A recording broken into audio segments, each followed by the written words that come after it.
Hello and welcome to Narayana IAS.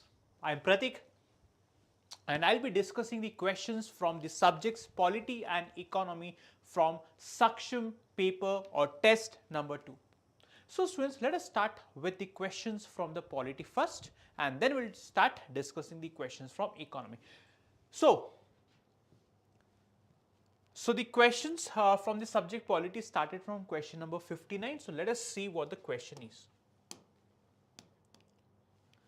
So, which of the following best reflects the doctrine of coverture? Now see, these are questions that if you know the answer, you know the answer, and if you don't, you simply do not know the answer, which means the guessing work is simply not going to help with such type of questions. Let us try to read the answer or the options. Legal doctrine that places a married woman under the cover of her husband, treating them as a single entity. This is what the doctrine of coverture talks about. So the correct answer is option A. Why? Because the option A, it accurately describes the doctrine of coverture. Now this doctrine of coverture was a rule in medieval English law, which means under this doctrine, when a married woman or when a woman gets married, she became legally one with her husband, which means she lost her independent legal identity, meaning she couldn't own property or let's say sign contracts or take legal action on her own. Instead, these rights were transferred to her husband. And the husband and wife were treated as one legal entity, with the husband as the representative of this married woman. The term coverture, it reflects this idea of the wife being covered by her husband's, let's say, legal authority. But talking about the unmarried woman maintains a legal right unlike the married woman. So this is the concept of doctrine of coverture. The question is why option? Let's try to also read the other options. The other option, legal doctrine used in constitutional law to determine the true nature or purpose of a law when its validity is challenged. Now talking about this option B, it talks about the doctrine of pith and substance. What?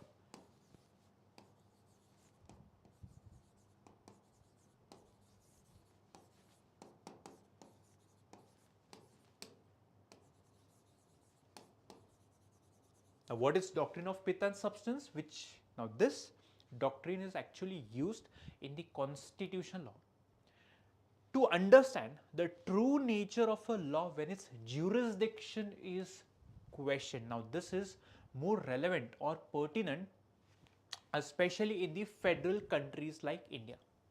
Why? Because this doctrine helps courts determine whether a law fits within a particular, let's say, legislative power. It is completely unrelated to doctrine of coverture. So for example, in a federal country, let's say in the 7th schedule, we have subjects mentioned in union list, state list and concurrent list. Of course, when it comes to defense, the state government cannot make a law. So the second option talks about doctrine of pith and substance. Talking about third, if a part of a law is unconstitutional, only that part is invalidated, not the entire law. Now talking about option number C, now this option talks about the doctrine of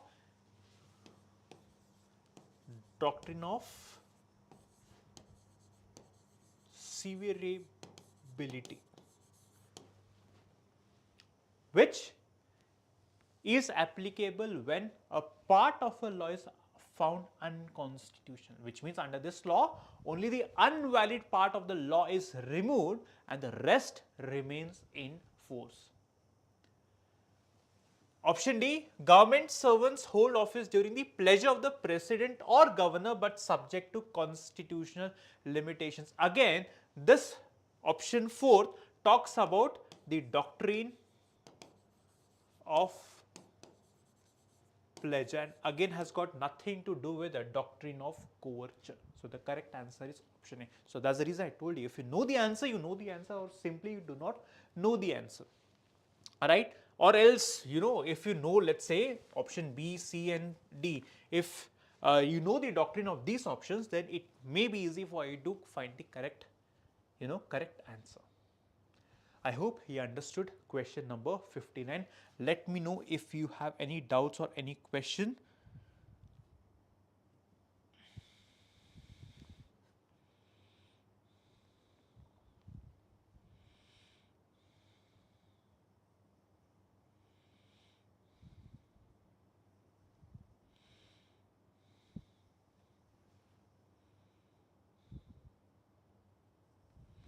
Okay, let us move on to the next question.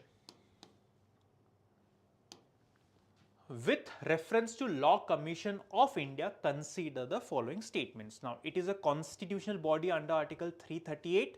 It submits its report directly to the President. Its recommendations are binding on the Parliament. Now, if you see, all the three statements are incorrect. None of these statements about the Law Commission is incorrect. So, the correct answer is option D. Now, see, why the first statement is incorrect? Because the Law Commission is not a constitutional body.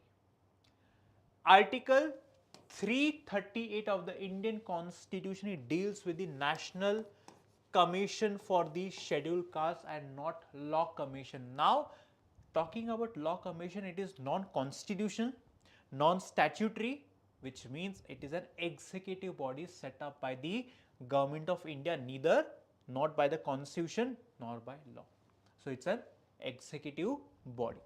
That's the reason statement number 1 is incorrect. Talking about statement number 2, now see, the Law Commission does not send its reports directly to President. Instead, the reports are submitted to the Ministry of Law and Justice and not to the President. The government then reviews the report and decides whether to act on them. And talking about the third statement, its recommendations are binding. No, they are not binding on Parliament.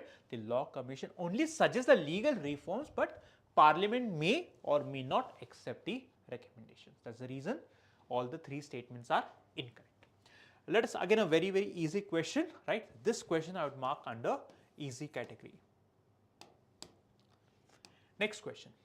If a member of Parliament is found guilty of corruption by Lokpal, which of the following steps logically follow under the existing system? Lokpal recommends investigation by an agency like CBI, okay. Trial is conducted in a special court under the PCA Act of 1988, okay. Removal of MP by Lokpal, removal of MP, Lokpal does not have the power to remove the MP. So, this one is incorrect for sure. So, this one and this one are out of question. So, trial is conducted by special court. Yes, it is conducted by special court. So, it seems option, both the statements are correct. So, my correct answer would be option A. Now, see,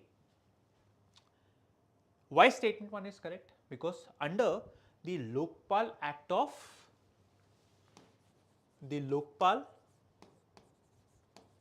and Lok Ayukta Act of 2013, this act was framed in the year 2013. The Lokpal has the authority to order a preliminary inquiry into corruption allegations.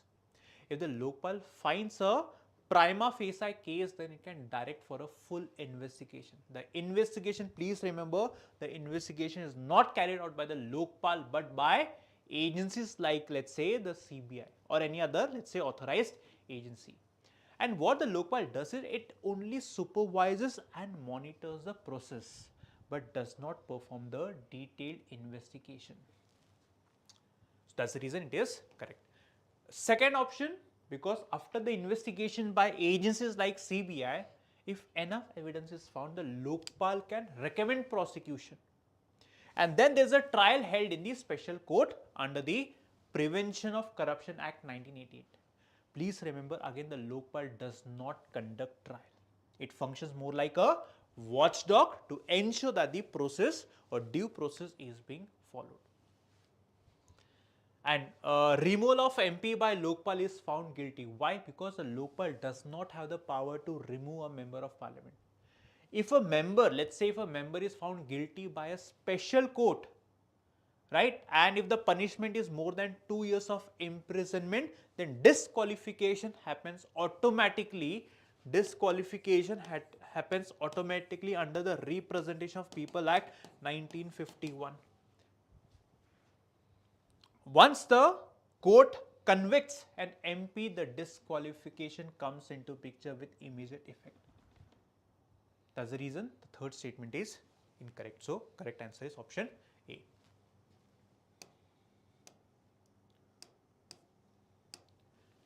Next, with reference to the Principal Secretary to the Prime Minister of India, consider the following statements. The Principal Secretary to the Prime Minister can be given the cabinet rank. Yes. The appointment of the Principal Secretary must be approved by the ACC. Yes, that is Appointment Committee of the Cabinet. During Nehru's tenure as Prime Minister, the post of Principal Secretary to Prime Minister was created. Now, this can be rather confusing. So, yes, at least I know that these two statements are correct. So, the answer has to be either only 2 or only 3. Now, this post of Principal Secretary, this post was actually evolved. It was not existing, let's say, from the time of independence, because we never have heard this word, especially during, let's say, during the British rule. So, somewhere I feel that, okay, the third statement might be incorrect. So, I would rather go with option B, that is only 2. Now, see, the question is why first statement is correct.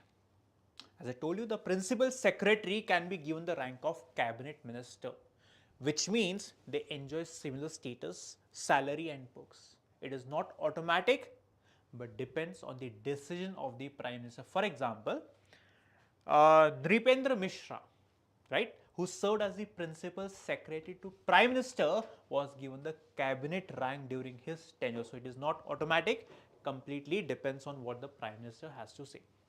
Second statement, again of course, the appointment must be approved by the ACC. Now, the ACC is chaired by the Prime Minister and also includes the Home Minister. The Appointment Committee of Cabinet, right, it approves high level appointments in the government, including that of, let's say, Principal Secretary, and this post of Principal Secretary can be filled by a retired officer or someone from outside the regular civil service as well. But again, it is subject to the approval from the ACC. Now, the third statement is incorrect. Why? Because the post of Prime Minister was not existing during Nehru's time. From 1947 onwards, 64, the Prime Minister's office, PMO, was simpler and Nehru was mainly assisted by Principal Private Secretary. This formal role of, let's say, the Principal Secretary evolved later, especially during the Indira Gandhi's tenure. So, third statement is incorrect. So, correct answer is option B. Now, consider the following statements regarding the reservation of seats in panchayats. Okay. The reservation for women also applies to the office of chairpersons at the panchayat level. That is, Jilla Parishad, Panchayat Samiti and Gram Panchayat. The union government has the exclusive power to increase women's reservation in Panchayati Raj institutions through a constitutional amendment. No, the union government does not have the exclusive power. So, this one is incorrect. So, option B. Which of the statements given above incorrect? So, which is incorrect? Option B is incorrect. The reservation for women also applies. Yes, this one is correct. So, incorrect is option B. Right. Now, the question is why the statement number 1 is correct. Why? Because as per the Indian Constitution, there must be reservation for women in the, or let's say at the chairperson level at all the levels of Panchayati Raj. That is Jilla Parishad, Gram Panchayat and Panchayat Samiti, which means at least 1/3 of these posts must be reserved for women. 1/3 of the chairman positions at all the 3 levels. This includes posts reserved for, let's say, SC, ST. So, women must occupy a minimum number of leadership positions like Sarpanch, let's say block pramukh, or let's say Jilla Parishad chairperson. And why the statement number 2 is incorrect? Because even though reservation in panchayats is a constitutional matter, the union government does not have the exclusive power. Why? Because any change in reservation percentage requires a constitutional amendment, which must be passed by houses of parliament with a special majority. And since panchayat fall under the state list, such an amendment also requires the ratification support from 50% of the state, which means the union government alone cannot make this change. States have to agree. I hope you understood why statement number 2 is incorrect. Let us move on to the next question. Who certifies the net proceeds of a tax or duty in any area as per the Indian Constitution? Again, this question, again I would mark under easy category. So the correct answer is option C, that is Comptroller and Auditor General of India. See, the CH is the authority responsible for certifying the net proceeds of any tax, or let's say tax or duty in India. This certification by CAG is very, very important, right, for the financial relationship between the union and the states. And this is important in a federal country like India. And please remember, the CAG's decision is final. Now talking about CAG, right, CAG is a constitutional body under Article 148 of the Indian Constitution. See, when you read the term net proceeds of a tax or duty, what does it mean? It means that the total revenue collected after subtracting the cost of collection. And then this figure is used to decide how tax revenues are shared between the center and the states. And talking about the CAG's role, right, the CAG's role is to ensure transparency in these calculations. And since the CAG is independent and has no political role, its certification is trusted by all the levels of government, that is the national level, state government and the local government. So again, this question is an easy one. Next question, the Supreme Court of India has held that a law that seeks to give effect to a fundamental duty can be considered reasonable in relation to, it's very simple, it is Article 14 and Article 19. Which means Article 21 no, Article 14 yes, Article 19 yes, option B and C. Yeah. So the correct answer is option D, that is both B and C.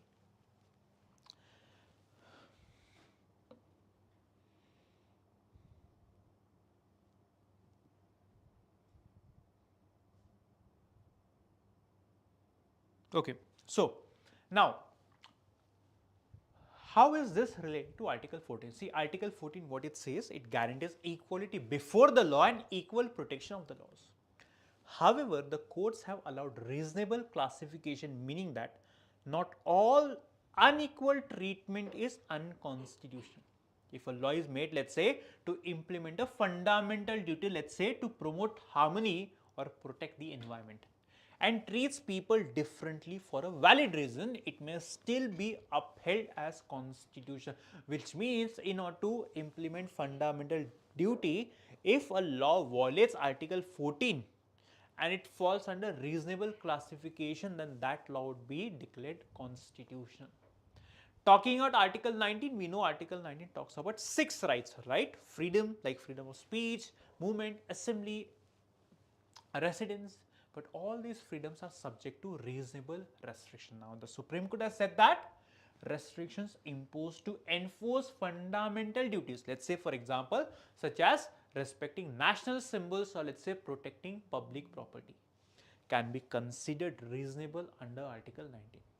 For example, let's say if a law limits speech that disrespects the national flag or anthem, it may restrict Article 19 but still can be declared valid.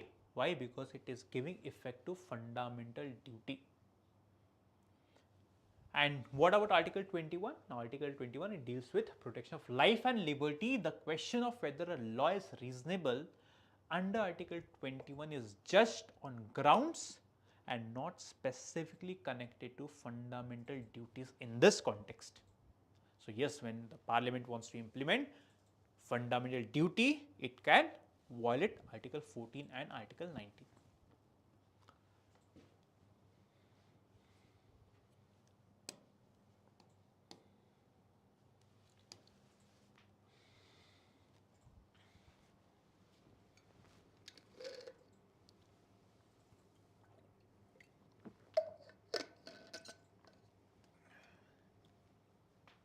Now let us move on to the next question.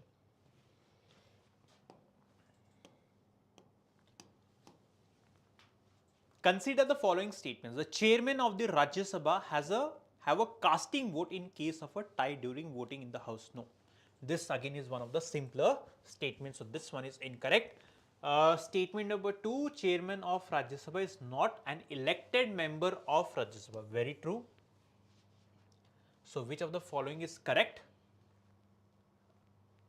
Statement 1 is incorrect, but statement 2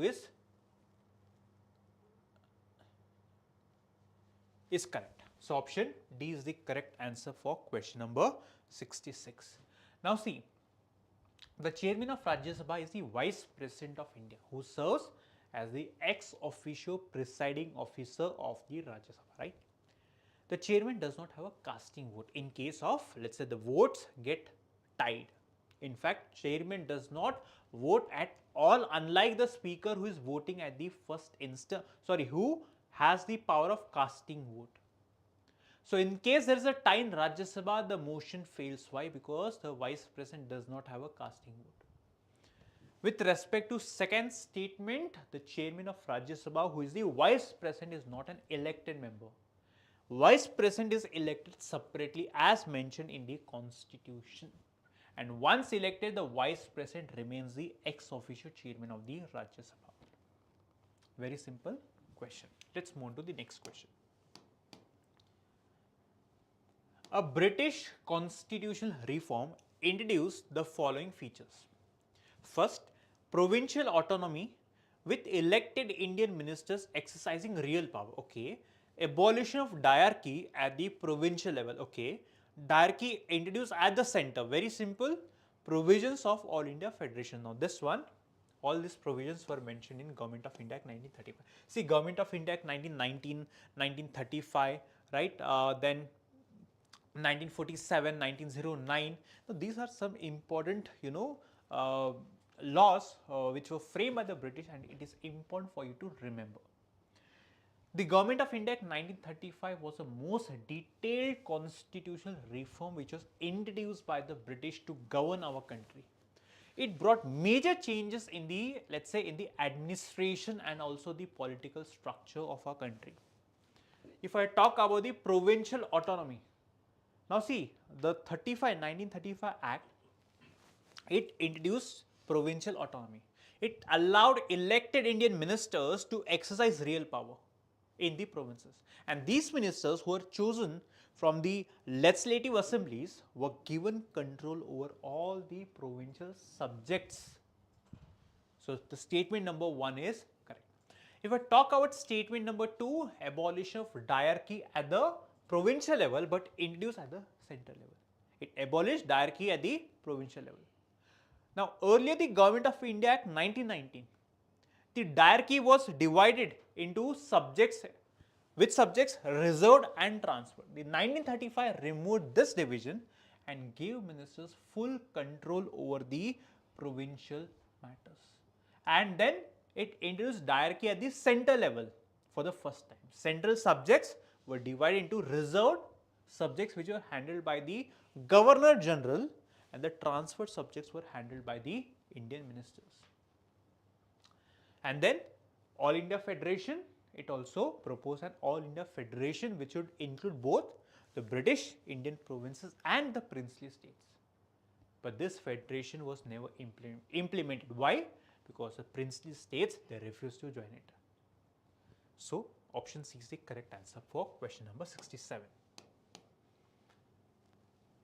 Which of the following events can lead to the invocation of Article 356? Article 356 pertains to the precedence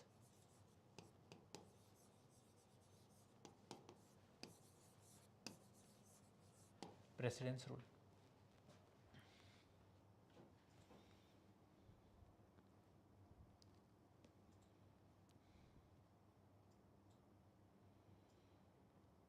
Now, so talking about this question, now see, which of the following events can lead to invocation? One, hung assembly with no party able to form the government. Yes, this is one of the condition for invocation of precedence rule. Yes.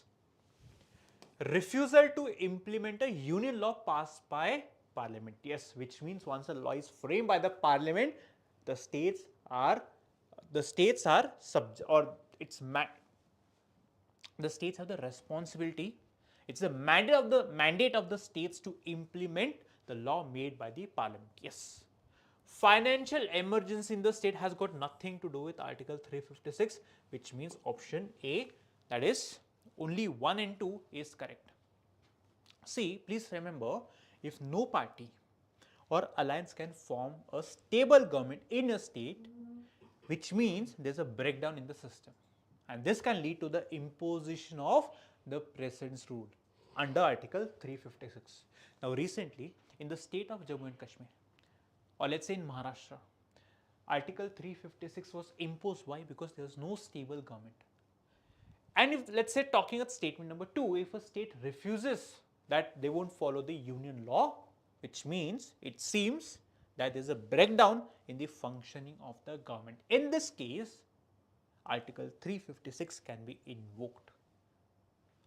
And financial emergency has got nothing to do with the precedence rule. So let's move on to the next question, question number 69. Consider the following statements. Special provisions for women and children, okay.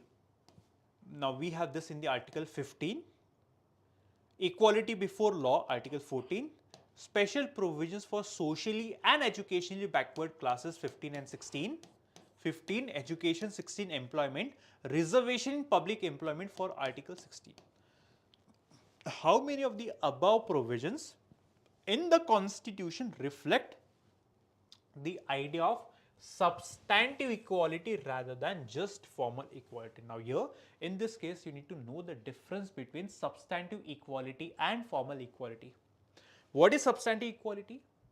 Now this actually refers to the concept of equality that recognizes or acknowledges the differences of different individual situations and ensures that different treatment is given to achieve true equality.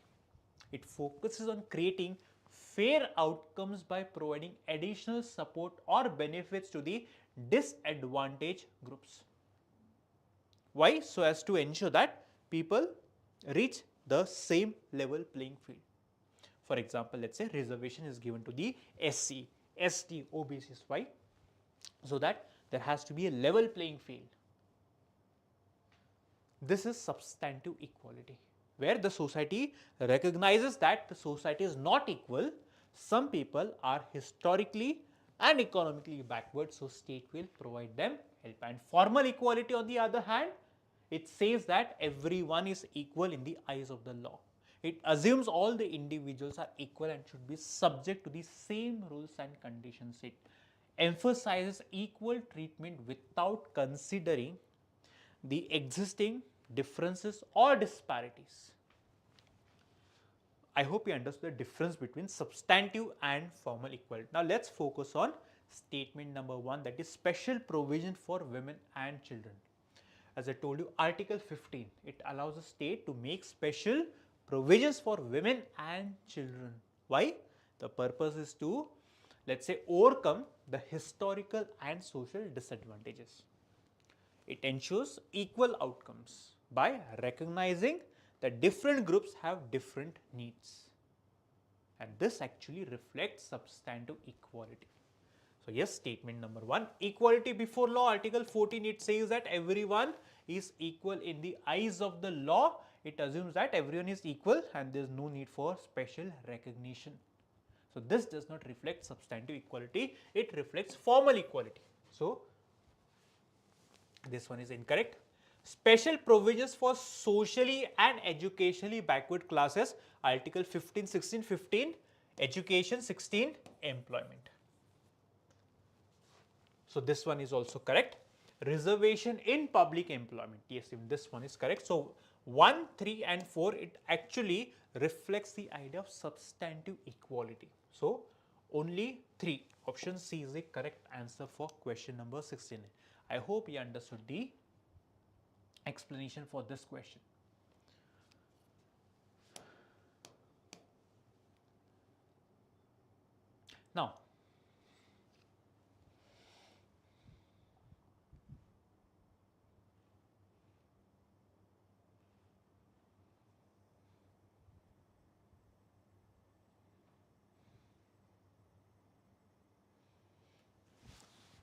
Now, next question, a political party files a petition in the High Court challenging the rejection of its candidates' nomination papers by the returning officer.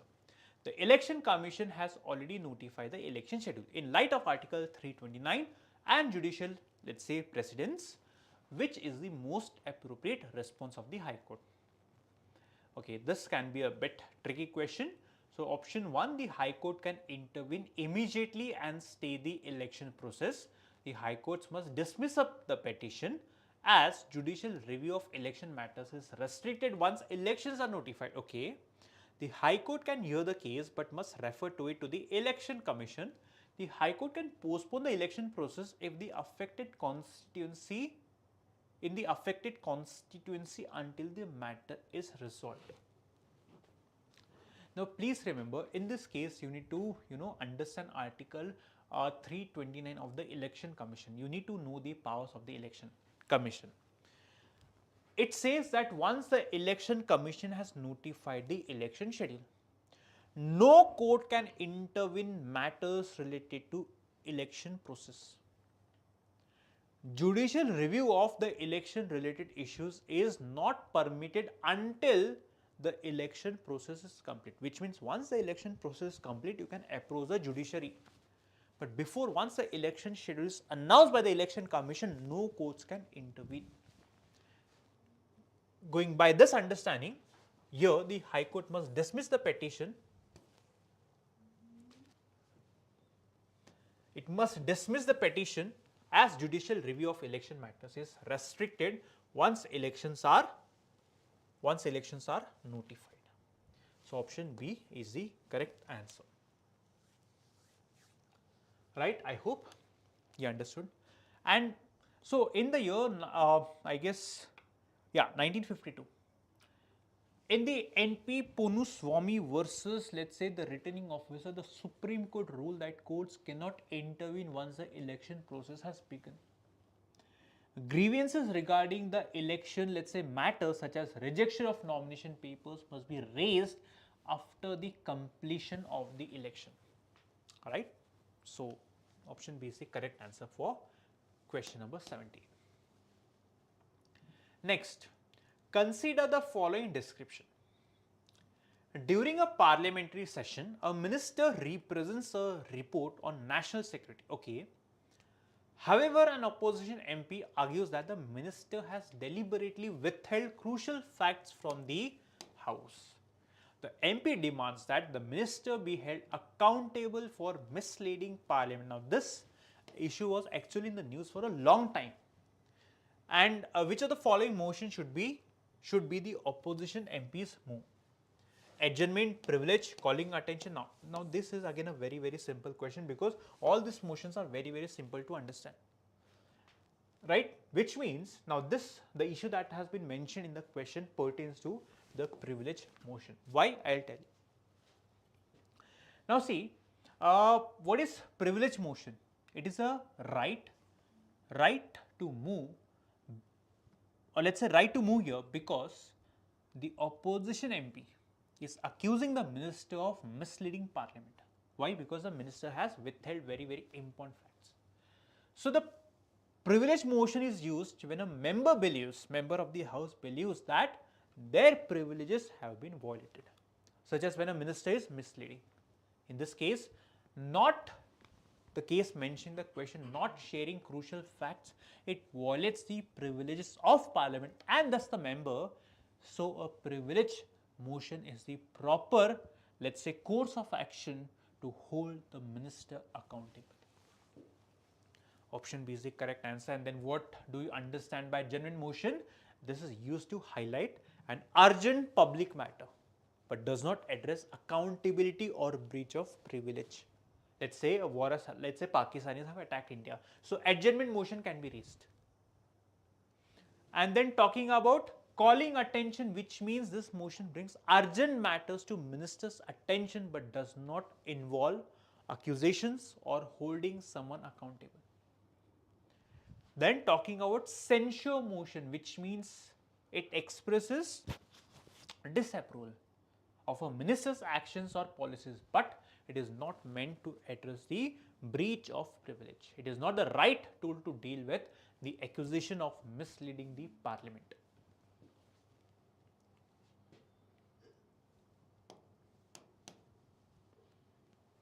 Next question.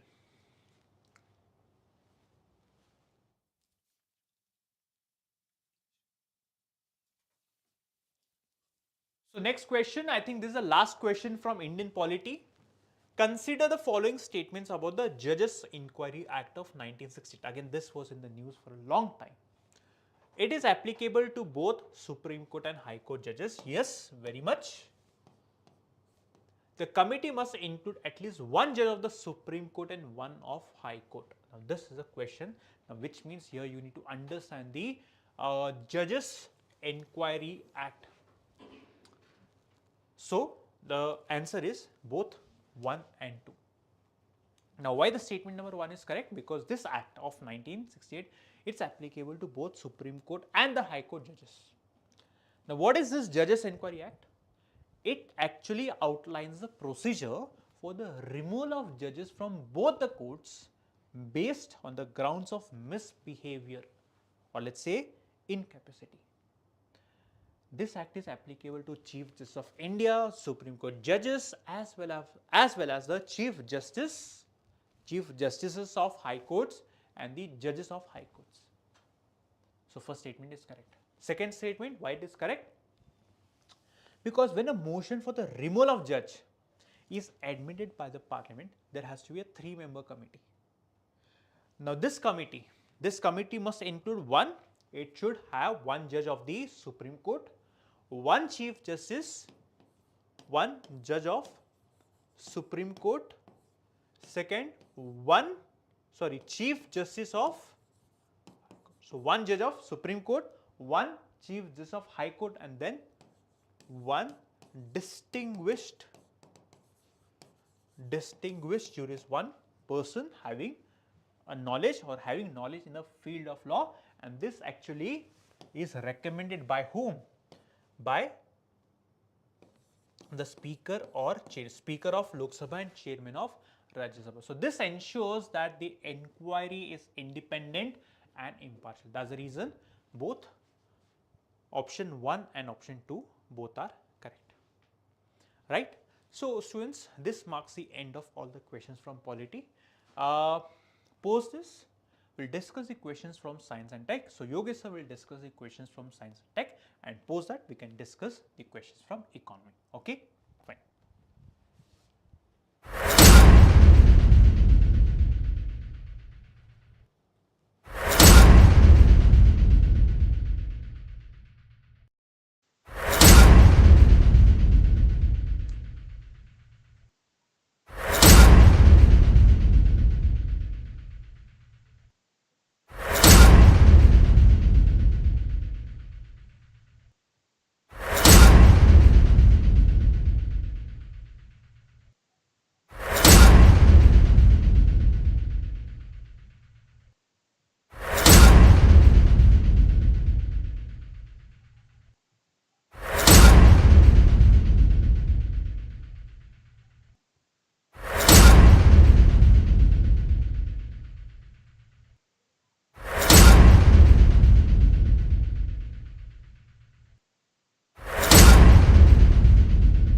So, hello students, let's continue with the test discussion for the science and technology and the current affairs section. First, I'll discuss the questions which are from the science and technology portion. Now, there will be some questions which might seem that they are from the current affairs portion, although it is expected from you people to prepare some static part. Although it might seem it is from the current affairs, but it is actually part of your static. So, for example, this question is specifically about neutrinos. Now, neutrinos remain in news also. Many times you will get articles in Hindu, Indian Express, etc. But when you are studying about the universe, the basic parts or basic, what we say, the basic science part, basic physics part, when you study neutrinos or any other particles in the universe, then at least you should have brief idea about that. Okay. Now see, what is this particular question? Neutrinos travel at the speed of light. Neutrinos carry no electric charge. Neutrinos do not interact with matter, and neutrinos are produced in nuclear reactions such as those occurring in the sun. Now, unless you know what is this neutrino all about, it's not possible for you to answer it. Now, these neutrinos, this statement is actually very important. Neutrinos are produced in the nuclear reactions which are going on in the stars, especially when we talk about sun. At the core of the sun, we are continuously observing nuclear reaction taking place. That too, which nuclear reaction? Nuclear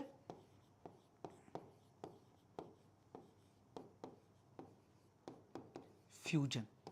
Here, hydrogen or the isotopes of hydrogen are getting converted into helium, and this nuclear fusion is taking place continuously.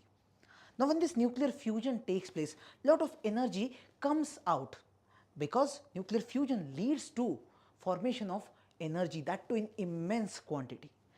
Now, at the same time, from this nuclear reaction, some other particles will also come out. Now, one of that is your neutrino. Okay. So, I would say this fourth statement is absolutely correct, no issue with it. Look at the first one. Neutrinos travel at the speed of light. Now, this is not correct. The reason being, you look at one basic fact of the universe. Nothing except light can travel with the speed of light. I'm repeating, nothing can travel at the speed of light apart from light itself. It's the speed of light, and light can travel.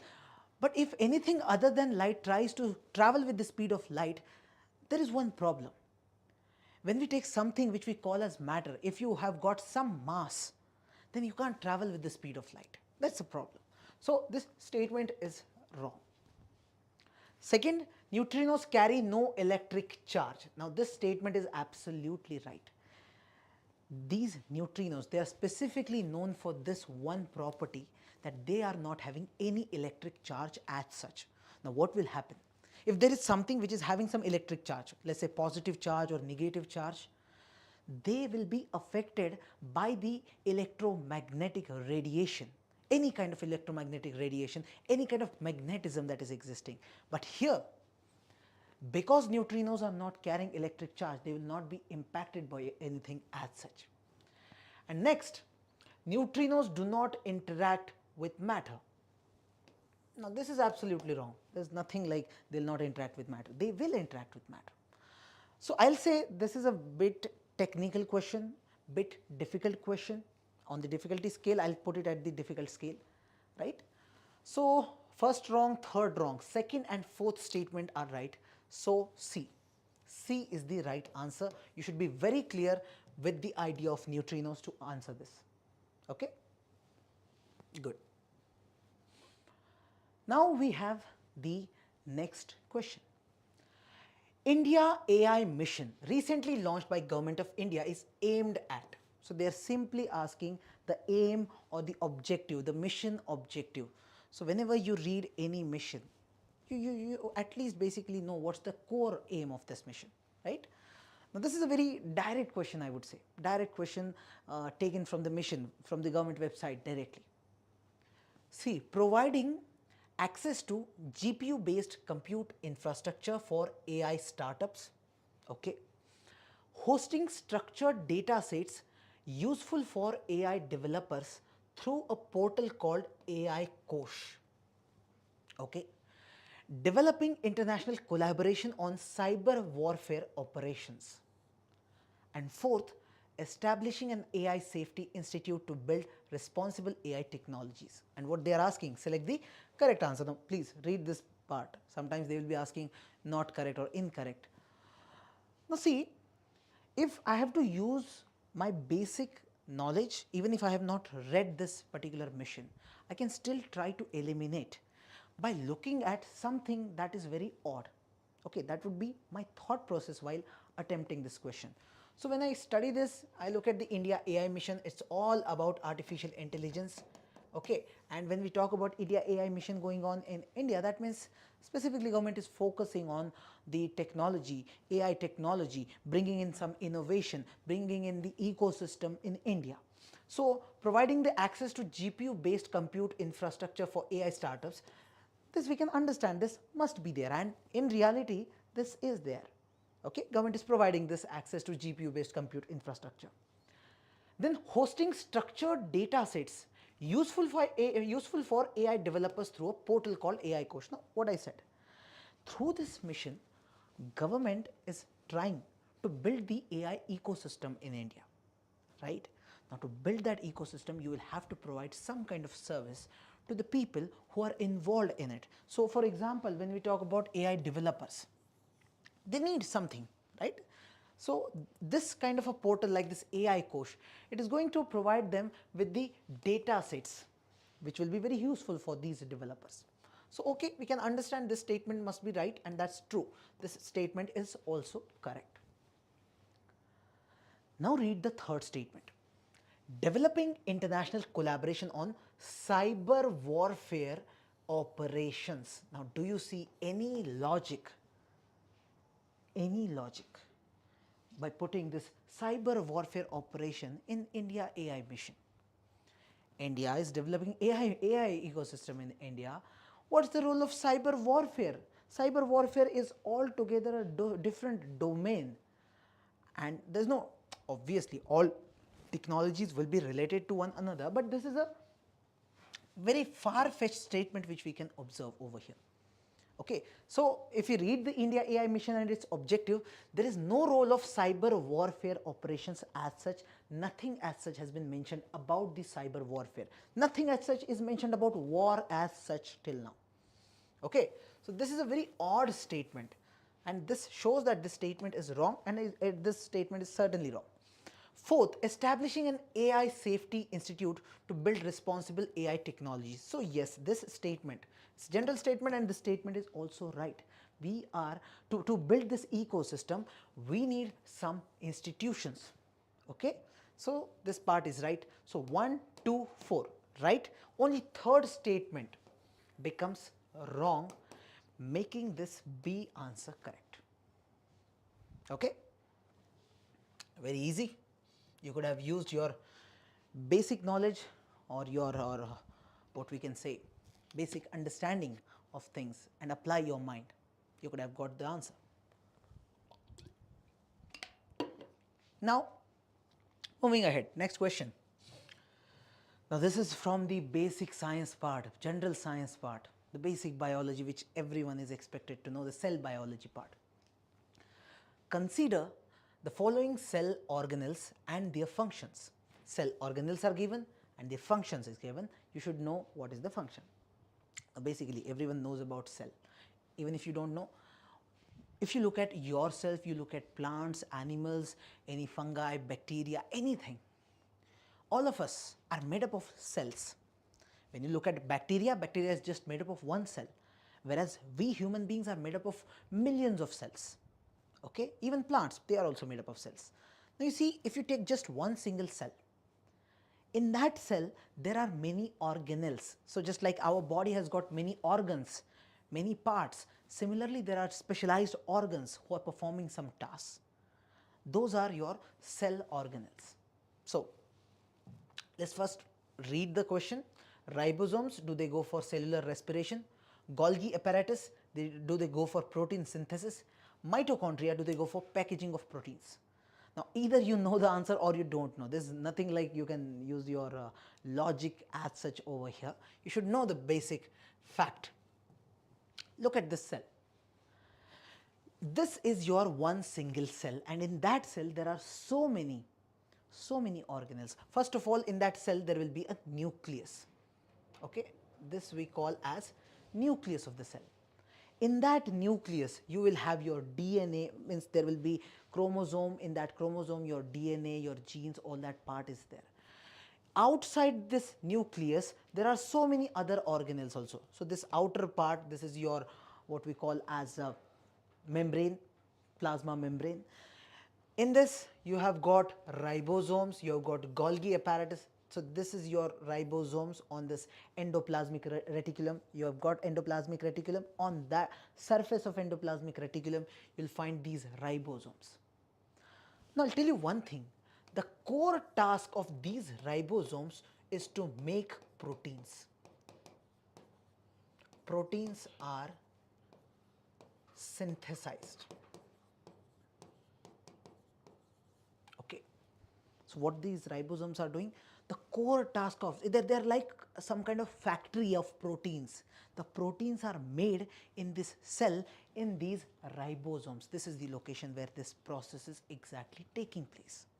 Okay, this is the core task it is performing. So if we go back here, you see you have ribosome, and I am saying its function is protein synthesis and not cellular respiration as such. Got it? Then Golgi apparatus. Come back. These are Golgi apparatus. If you can see in this image, these are called Golgi apparatus. Now their core task is anything that comes to them, let's say this protein is made or whatever comes to them, they are going to do this packaging part. Any product that comes, they'll do the packaging, just like your courier service is doing. They'll do the packaging, they'll do it very rightly, and then just process it. This is the core task of Golgi apparatus. Now go back. Are they doing protein synthesis? No, they are doing packaging of proteins. So the protein which is made by ribosome, it will be packaged properly and sent by this Golgi apparatus. So second one is also wrong. Second pair is also wrong. Then third is your mitochondria. Now you see, this is your nucleus.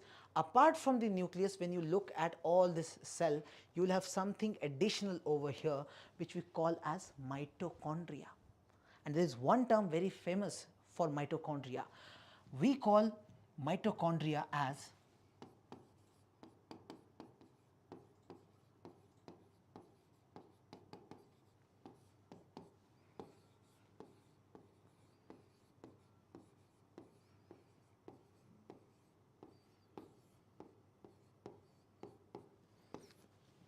powerhouse of cell.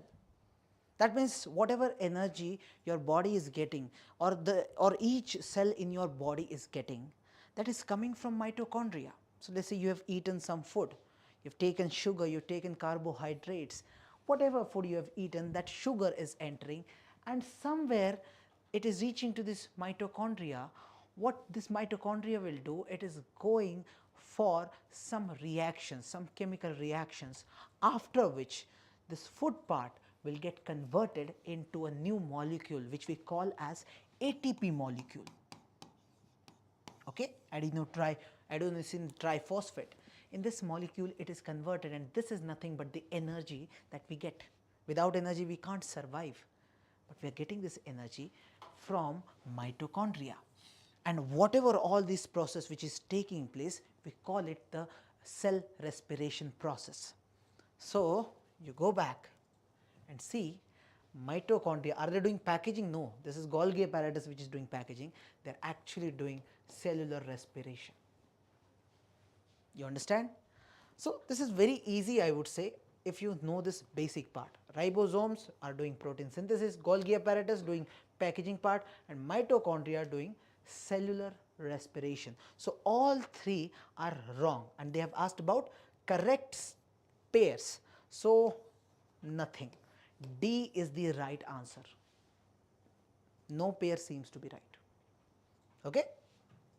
Now for your preparation part, I would suggest look at all these major organelles and you should be prepared. So ribosomes you should be prepared, Golgi apparatus you should be prepared, vacuoles you should certainly know about vacuoles, lysosomes also you should be aware of, cytoplasm also, and nucleus certainly, endoplasmic reticulum. Now this includes both rough also and smooth also. You should know about this. At least out of all these you should know about these basic organelles. Okay, so be prepared. Now question number 19. Which of the following statements is correct regarding biopolymers? Polymers we understand, but they are asking about something called biopolymers. They are energetically stable molecules that do not release energy upon degradation. They are biodegradable, that are ideal for medical uses instead of energy production. They are composed of chemically inert monomers that do not interfere with biological systems, and they have a crystalline structure that resists enzymatic breakdown in living cells. And obviously only 4 options you have and there is only one answer over here. It is not like A, B, C, D or an all. So look at this thing, biopolymers, they are just like other polymers, okay, but bio, they are biodegradable, and that is the reason, because they are biodegradable, that is why they are very much ideal for medical purpose or medical use. So if you ask me, this statement is absolutely right. Okay, so answer becomes B. And still you can even go through each and every statement, you will find that there is something problematic. They are energetically stable but they do not release energy upon degradation. Why? You see, any organic compound, when it goes for biodegradation, at that time it is going to release some amount of energy. Energy will be released when biodegradation takes place, especially with respect to any organic compounds. Clear? That is the reason this statement becomes wrong. They are composed of chemically inert monomers that do not interfere, doesn't make sense. They have crystalline structure that resist enzymatic breakdown in living systems. Why? Why will this happen? So doesn't make any sense. So the second statement is right. Okay. Now next one. Which of the above are advantages of mRNA vaccines over traditional vaccines? They are flexible and safe, no need for cold storage, use of live pathogens. Now first of all, you see the difference between normal vaccine and mRNA vaccine. You look at normal vaccine. How do we make vaccine? What we do is, we put the virus which is killing us, we put the same virus or similar virus and make vaccine. How we do it? Either we take the virus which is weakened, or which we call as let's say killed one. Okay, we can use different terminologies, but for the understanding I am saying, either you have made the virus very weak or you have completely killed that virus, and such a virus is now entering your body. When it enters, your immune system becomes active, it starts killing it. To kill it, it starts making antibodies. So next time if the real virus enters your body is prepared with those antibodies to attack. Okay. Now this is about the traditional vaccines. What's so special about this mRNA vaccines? Now in case of mRNA vaccine, we are not putting the entire virus as such in this vaccine, rather we are simply making use of this mRNA. Only RNA is being used over here. That's the reason it becomes special. Now what happens is, this gives it some flexibility. You can very easily prepare. Let's say for one virus you made the vaccine. Now the virus is mutated. You have got the new variant of this virus. Now you have to make another vaccine. In case you are doing this for the traditional vaccine, this is a tedious process. This will be a complicated and it's going to take time. But in case of mRNA, it's very easy. You can very easily, you can make any such new vaccine, and that's the reason we are calling it very flexible, and it is safe also. So this first statement becomes absolutely right. Now they are saying there is no need for cold storage. How come it is possible? You look at any vaccine, do you see that there is no need of cold storage as such? So we will require this. So this is wrong. Use of live pathogens, no, that is not something we can consider. So I will say this is the only advantage, as because they are asking about the major advantage over the traditional ones. So real advantage, the good thing that we are getting is its flexibility and its safety over traditional vaccines. So I'll say answer is 1 only. Next, good question. I'll give you a few seconds if you want to read from the screen directly.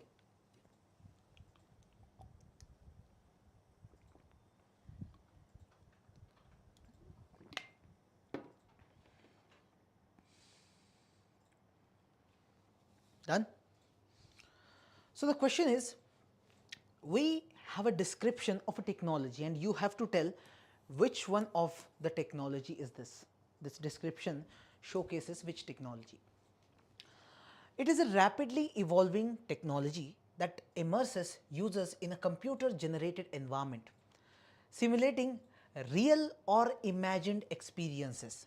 Real also or imagined experiences also. Now, beyond gaming and entertainment, it is increasingly being used in fields like healthcare.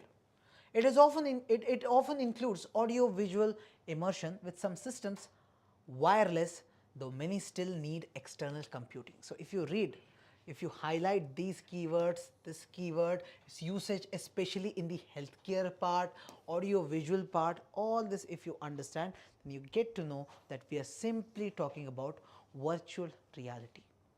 Okay, there's something called AR, something called VR, and here simply we are talking about virtual reality. Okay, then with reference to nanozymes and their applications, consider the following statement. Now these nanozymes, these were in news. Okay, this is a question which is mix up of static and current affairs, but more or less I'll say this can be taken up from the current affairs section of science and technology. Now they are synthetic nanomaterials that mimic the catalytic functions of natural enzymes. Simply what the statement is saying, just like we have natural enzymes, you know, what these enzymes are doing is whether they are breaking down something or they are leading to a particular reaction. Whatever a natural enzyme does, same thing can be done by these nanozymes, and these are synthetically prepared. We are preparing it. So is it correct? Absolutely correct. No problem. Then compared to natural enzymes, these nanozymes are generally less stable and more costly. You tell me one thing, if they are less stable and they are very costly, why are we even using it? Why are we even talking about it? Okay, they are actually not so costly as such. They are very much stable also, and they are not so costly. They are less expensive, I can say. Okay, so the second statement becomes wrong. And third one, nanozymes are suitable for applications in tissue engineering. No problem with this. Whenever we are talking about the applications of nanotechnology, we say that the applications are wide scale, specifically when it comes to healthcare segment, specifically when it comes to tissue engineering also, it becomes important. It is applicable over there. So no doubt this is useful over here. Okay. So 1, 2, 3, 2 is wrong, 1 and 3. So we have B as the right answer over here. Okay. Now, which of the following is not correct with respect to generic drugs? Now see, there are two types of drugs. One is this molecular, or what we call as the chemical formula of drug that we see, and another one is the generic drug. What we do is we make a copy of that particular drug.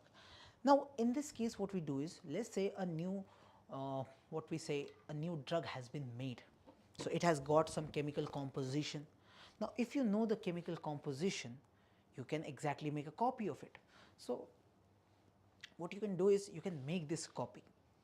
you will have similar kind of ingredients, same kind of ingredients. The API will be the same, and that's the reason many people prefer this. Now, they contain the same active ingredient. This is the one I was talking about as brand name drugs. That is absolutely true. They are made from living cells rather than chemicals, making them naturally variable. No, there's no role of living cells as such.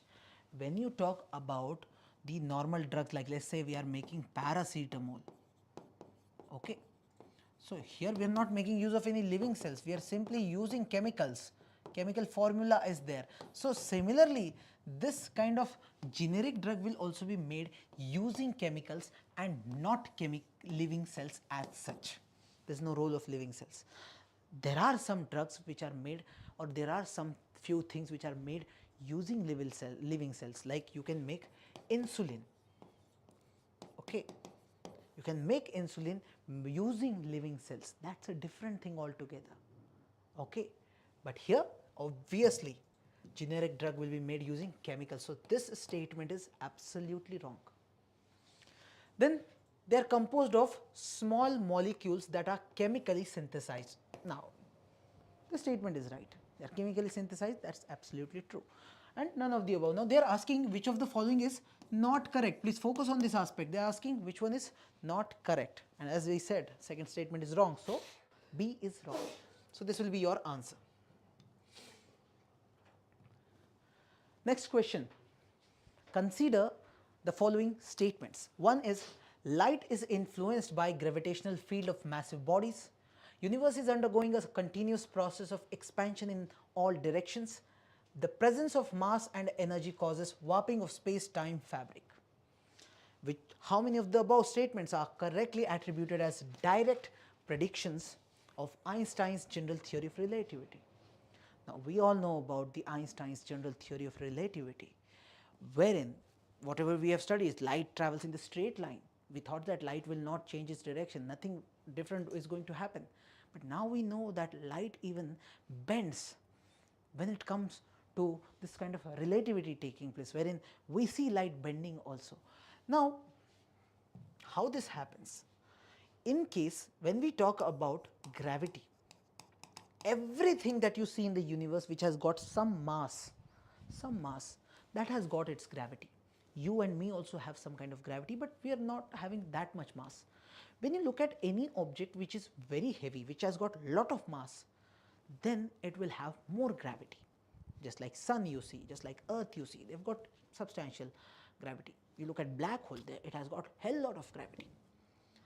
Now what happens is, light although travels in the straight line, but in case there is a very heavy object over here, let's say one galaxy, one black hole, or whatever, something with very high gravity, there the light bends a little bit. Okay, this we studied very clearly when we got to know about general theory of relativity of Einstein. So light is influenced by gravitational field of massive bodies. This statement is absolutely right. Absolutely right. And exactly this one, the presence of mass and energy causes warping of space-time fabrics. This is also said in this. But you see this second statement, universe is undergoing a continuous process of expansion in all directions. Is it true? If you ask me the statement whether it is true, yes, universe is expanding in all directions. This statement is correct, but there is one problem.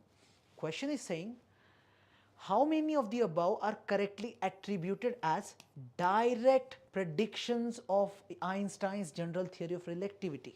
They are asking about direct predictions of this theory. So when I look at this aspect, first and third statement are right, but the second statement, when we are talking about the process of expansion of universe, this is not a direct prediction by this theory. Okay, so second is wrong, only two statements are right over here. Then this is very easy. Which of the following technologies are commonly integrated into modern network as service NAS offering? So in NAS what we do is, whatever networking related things are there, routing, broadband service, any server related stuff, anything that we consider as part of network engineering, all those services are now provided through cloud facility. So in case you want to set up a new business, you don't need to buy all those infrastructure and build it from scratch. You can just go to such companies who are providing NAS services, and you can just take, you can pay some amount and you can take their utilize their infrastructure through this cloud. Okay, so if we see software defined networking, yes, it is part of it. Okay, virtual private networks, yes, it is part of it. Zero trust network access, it's part of it. High performance computing, no. High performance computing is altogether different thing. It has nothing to do with these three, or it has nothing to do with NAS. Okay, so answer is A, 1, 2 and 3. Next one, Rumi 1. Now this is a very factual question. Nothing one can exactly explain on this. Rumi 1 recently launched by India. What is this Rumi 1? India's first private satellite communication satellite, India's first reusable hybrid rocket, a military grade surveillance drone tested by DRDO, or an interplanetary probe designed for Mars exploration. The answer is directly India's first reusable hybrid rocket. Okay, first of all, focus on this thing. Now India is focusing on reusable stuffs. Okay, this is Rumi 1, very factual. You should just know about it. Now this is very interesting question, I'll say. Very interesting. So the term biohacking is being used over here. Recently in the news, discussed in the context of which of the following. So many people, what they do is when they look at this term hacking, they think about the cyber security part, something related to cyber security. So you see the first statement, advanced cryptographic protocols to protect genetic information in biomedical database. They might think this is right, but this is not right. Experimental modifications in genetically modified crops using unregulated gene editing. It has nothing to do with gene editing as such. Remove this part. The practice of enhancing human physical and cognitive performance through biological and technological interventions. Now, here they talked about genetically modified crops, and here they are talking about changes, some kind of interventions through biology or through some kind of technology which are going to enhance our capability, human capability. Okay, our physical capability and cognitive performance also. So performance of our brain, performance of our body. Actually, this is what we call as biohacking. So when you talk about your meditation, yoga, all those things, or the changes in your lifestyle, all these become part of this biohacking exactly. Okay, so C is the right answer. Now consider the following effects of trans fats the human body. Very easy question if you know what is trans fat.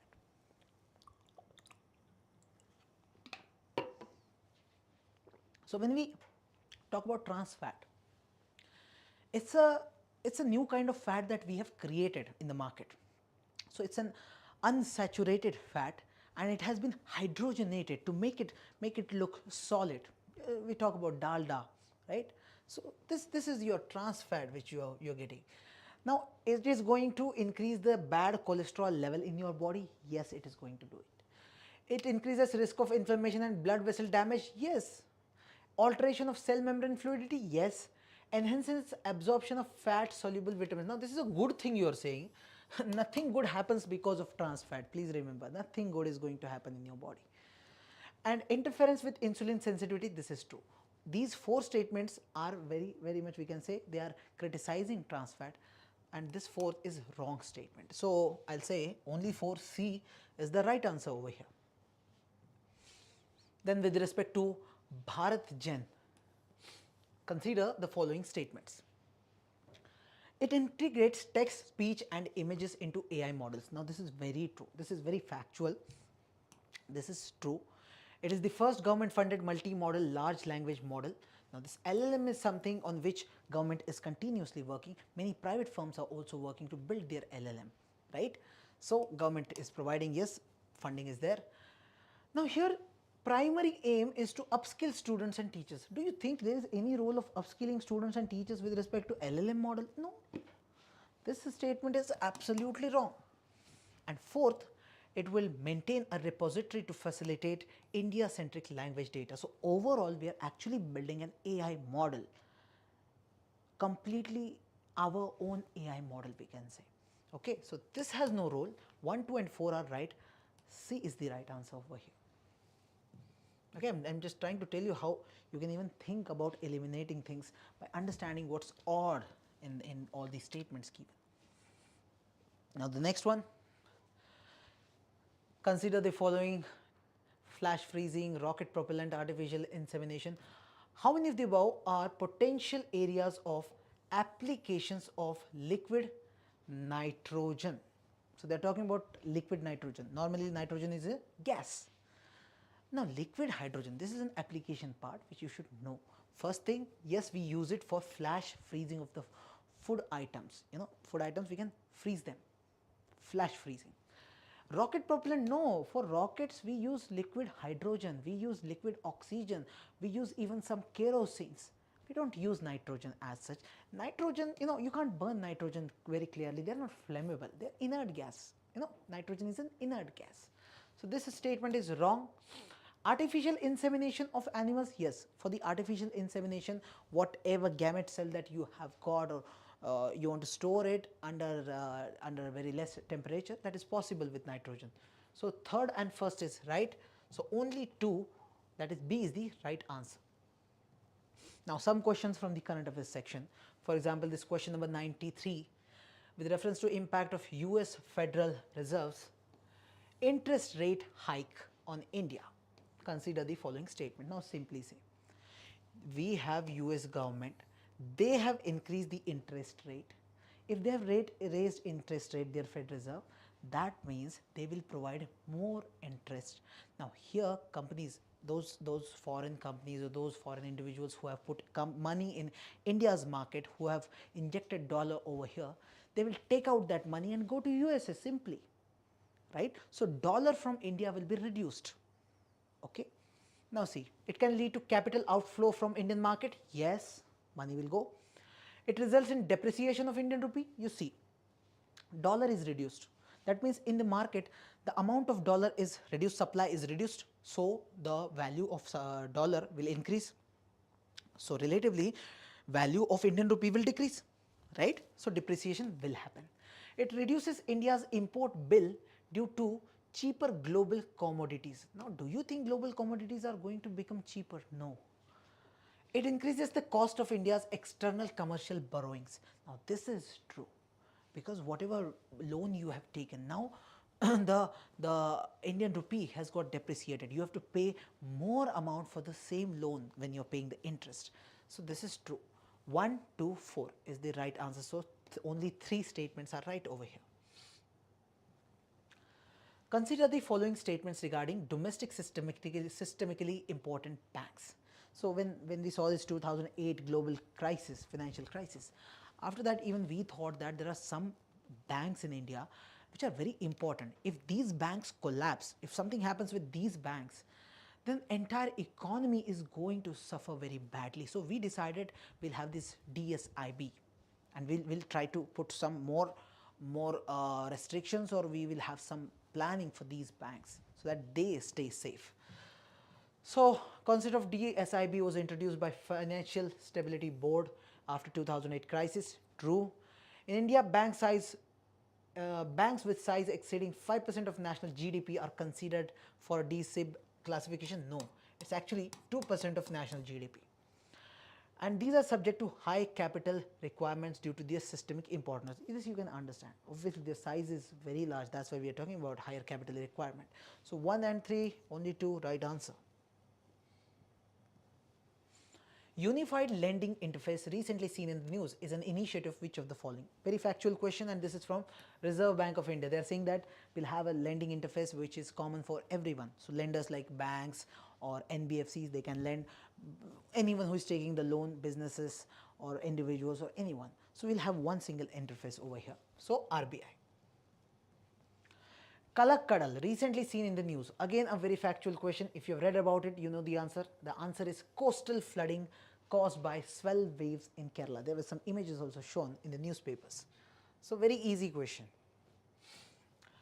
With reference to plastic waste management rules of 2024, consider the following statements.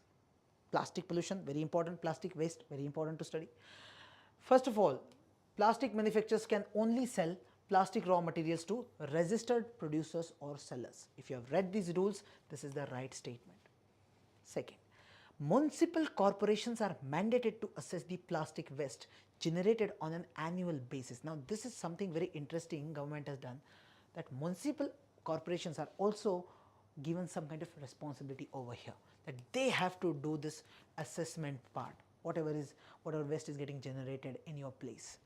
And third, Bureau of Indian Standards will be responsible for labeling biodegradable plastics. Now, we already know about this institution, they do this stuff. So, all three statements are right, D is the right answer, no issues. Okay, very easy. This one, Payment Infrastructure Development Fund, PIDF scheme incentivizes digital payment adoption by which of the following? So, here what they are doing is they are focusing on the tier 3, tier 4, tier 5, tier 3, tier 6 cities, such places where the digital infrastructure is not present. So, there they will come up with those POS machines, the QR code system, all this will be introduced. So, subsidizing POS terminal deployment in tier 3 to tier 3 cities, this is true. All these statements are not correct, this one is right. Okay. Then question number 99. Consider the statements regarding United Nations Statistical Commission. Okay, this is option number 1 and this is option number 2. It operates under United Nations Economic and Social Council. Now, this is very true. This is factually correct. It acts or it works under this ECOSOC. Now, the second statement, India recently became a member of this United Nations Statistic Commission. Do you think so? Do you think so? Nothing like this. Nothing like this has happened in recent times as such. India is a part of this commission since a very long time. What has happened recently is India has got elected as a member over here. And that too, earlier also we were a member, but now we have got elected after a substantial time. That's why it was in news. So, second statement is absolutely wrong. Only first statement is right. A is the right answer. Okay. Now, the last question from my side, Pradhan Mantri Janjatiya Unnat Gram Abhiyan, and they are asking about incorrect statement. Pradhan Mantri Janjatiya Unnat Gram Abhiyan. Now, read the statements. Mission mainly focuses on promoting international exports of tribal handicrafts. It includes providing pakka housing, access to education, healthcare to tribal families. It aims to achieve saturation of development schemes in villages across 30 states or UTs, and it's implemented by 17 ministries under the Development Action Plan for Scheduled Tribe Framework. Now, simply it's a kind of umbrella program that has been thought that how we can develop this tribal region completely. If you see, there is no such thing as international export being promoted over here through this program. Okay, all these are part of it. Pakka housing, education, healthcare, development schemes, all these things are part of it.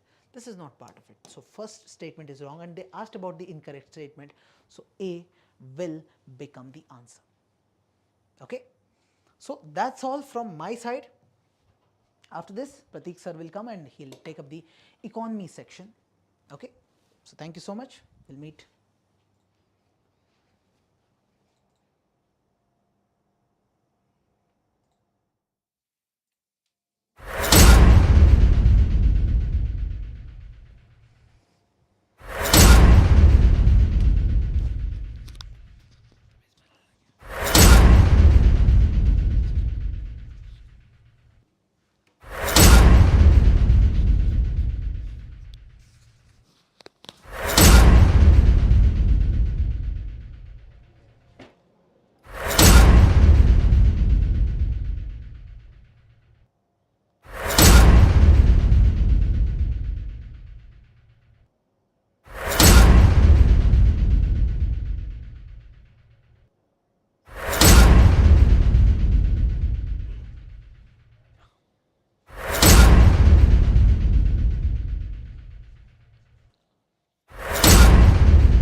Okay, hello students, welcome back. So once we have discussed the questions from polity, science and tech and few questions from current affairs, let us start discussing the questions from the subject economy. So let us start with the first question. The question is with reference to double taxation avoidance agreement. Consider the following statements.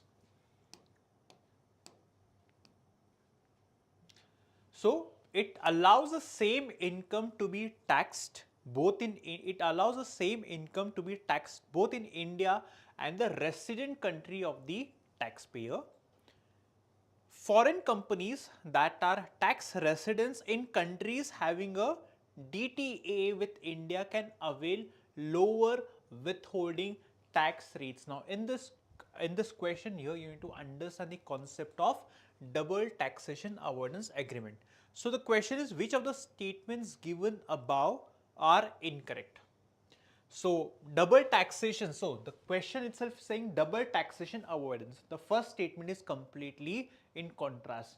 It allows the same income to be taxed both in India and the resident country of the taxpayer. No, it avoids. So incorrect is statement 1, that is correct answer is option A. So this concept of double taxation avoidance agreement, right? It was designed to prevent the same income from being taxed twice. One, in the country where the income originates, that is the source country, and again in the taxpayer's home country, that is resident country. It achieves this how? By allowing relief. Relief, let's say, through methods like tax exemptions, credits, or lower rates. It overall ensures that the taxpayer does not suffer double taxation, one in the source country, the other in the resident country on the same income.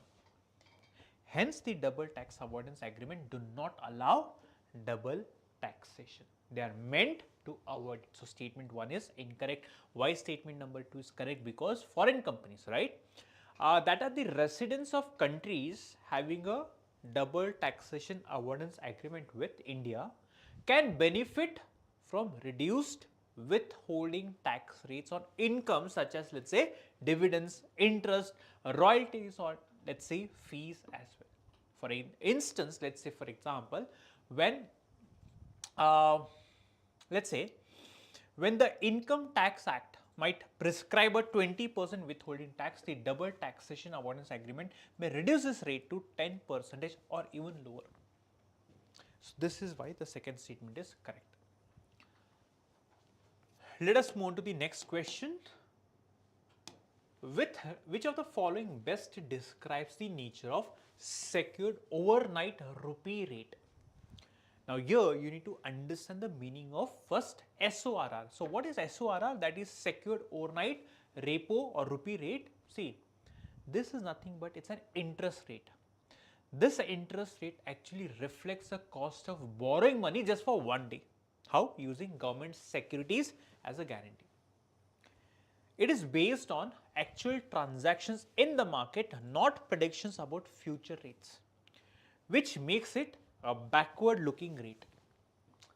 This means it is calculated from complete transactions, so it's a real, reliable reflection of the market. This is what it stands for. So, going with the statements, it is announced as part of LF. No, it is market based rate derived from unsecured call money. No, it is a backward looking interest rate based on actual. Yes, this is what, this is the option C is the correct answer for question number 45. So, why option A is incorrect? Because the SORR is not part of the liquidity adjustment facility. The liquidity adjustment facility, right? This actually includes rates like the repo rate, the reverse repo rate. These things or these rates are set by the RBI to manage liquidity in the banking market. And the SORR is market determined based on actual overnight, let's say, secured trades. So let us move on to the next question. with reference to recent inflation trends in India, consider the following statements. Now again, it's part of current affairs, so you should know the recent inflation trends. The decline in headline inflation, right?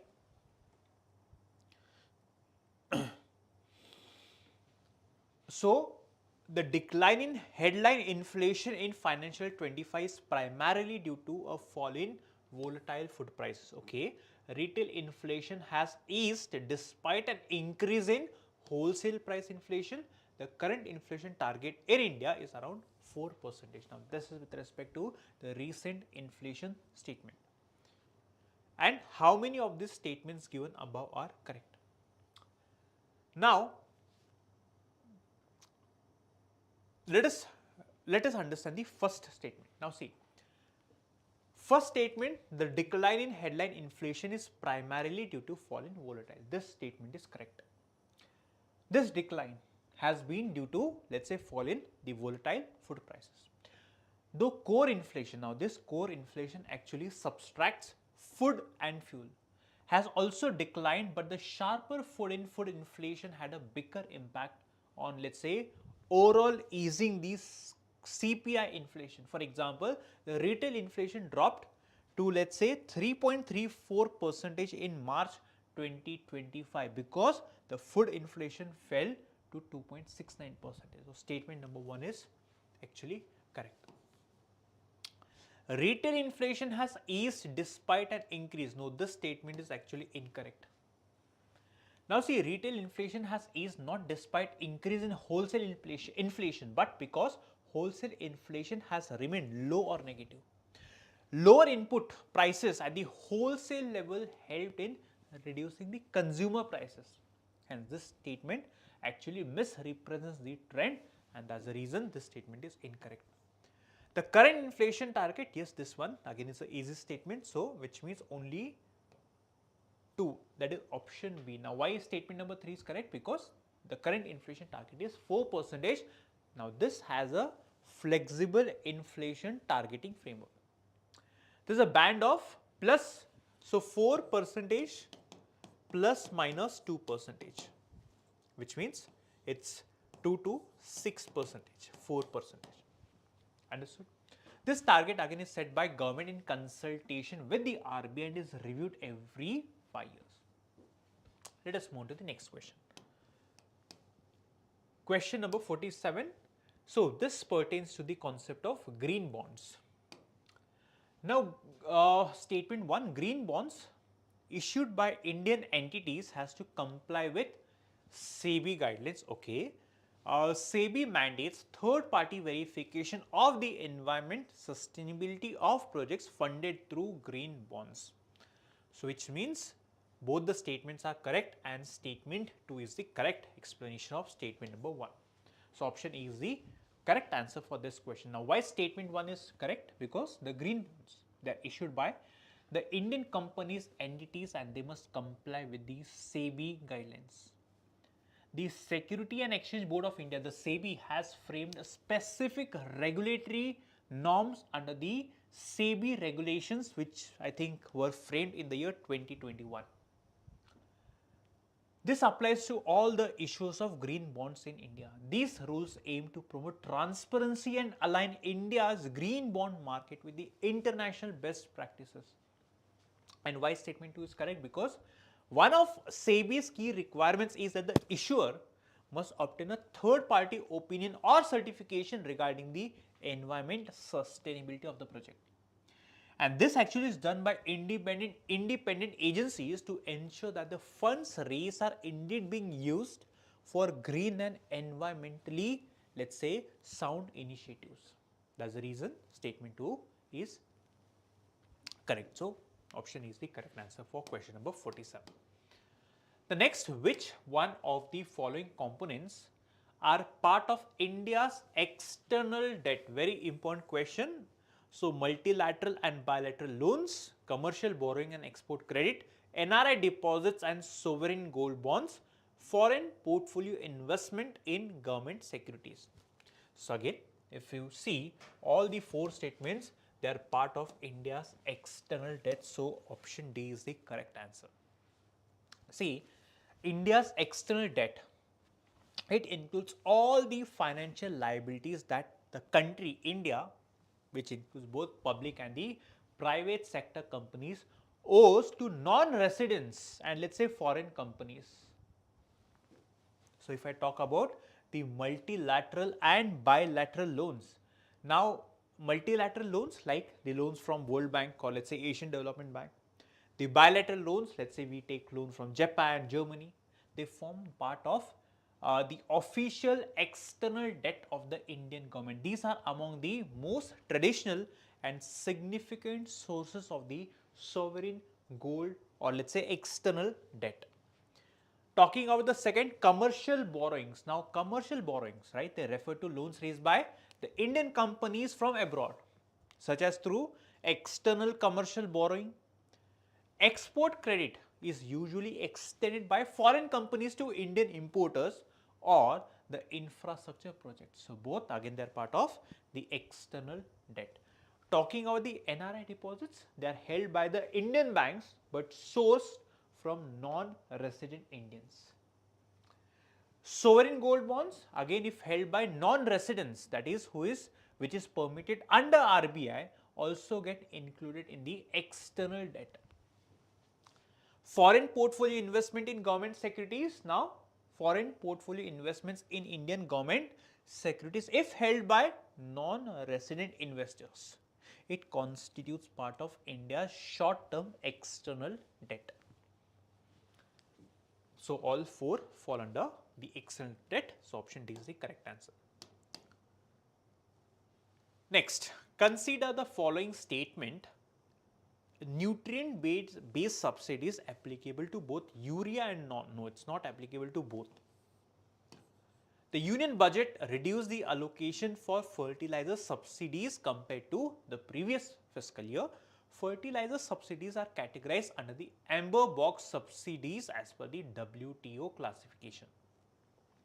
Now, if you talk at question number 49, right, the statement number 1 is incorrect, which means statement number 2 and statement number 3, both these statements are correct. So, now why statement number 1 is correct? Because the NBS, the nutrient based subsidy, this scheme applies only to non-urea fertilizers. It is not applicable to urea fertilizers, it is applicable to non-urea fertilizers like potassic or let's say the DAP, that is diammonium phosphate. So, 1, this statement is incorrect. Urea is excluded from this scheme and is instead sold at controlled maximum MRP, with the government paying the difference as a separate subsidy to the manufacturers. And the remaining 2 statements are correct. The detailed explanation is in the explanation sheet, which you can download from the link mentioned in the description. Now, with reference to the fishery sector, now this was again in the news, right? That's the reason you expected to, okay. So, there is a question, okay. Okay, so question want clarification for statement number 3, fertilizer subsidies are categorized under the amber. See, as per the WTO classification, fertilizer subsidies, they fall under the amber box. The amber box category actually includes subsidies that distort the production and trade by artificially reducing the input cost. So, this is what amber box category is all about. So, amber box subsidies, they are subject to reduction commitments by member countries to prevent unfair competition.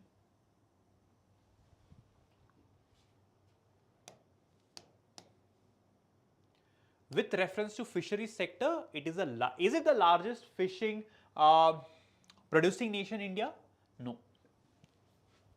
So, talking about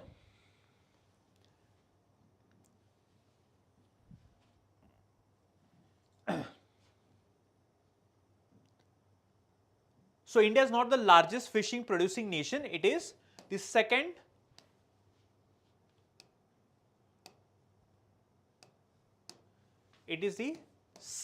largest fish producing nation. The first one is China. And inland fisheries contribute more to total fish production in India than marine fisheries.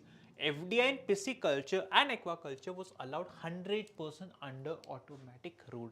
Now see, inland fisheries now contribute more than 75% to total fish production in India. And FDI in pisciculture route or an aquaculture is allowed 100% under the automatic route, and this actually reflects India's policy to encourage private investments in sustainable fish farming and aquaculture activities. And first statement is correct because India is the second.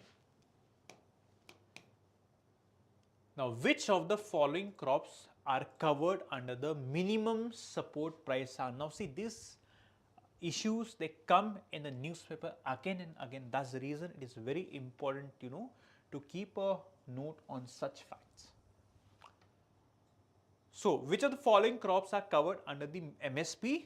Maize, rice, cotton. So option B is the correct answer. Now this is actually very factual in nature. So now maize is one of the 23 crops for which MSP is announced by the government. Same, rice, paddy is covered under the MSP system.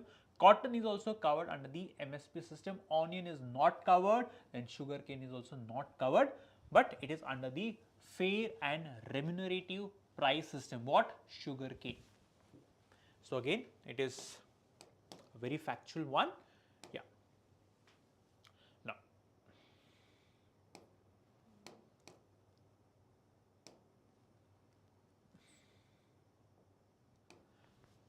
okay, so Indian companies prefer issuing global depository receipts over direct equity listing in foreign stock exchange. Then second statement, the GDRs enable companies to access foreign capital markets while avoiding compliance with both domestic and international regulatory framework. Now, with respect to this question, you need to understand the concept of the GDR, that is the global depository receipts. Now see, the GDRs, they are a way for companies, especially from countries like India, to raise money from the international investors.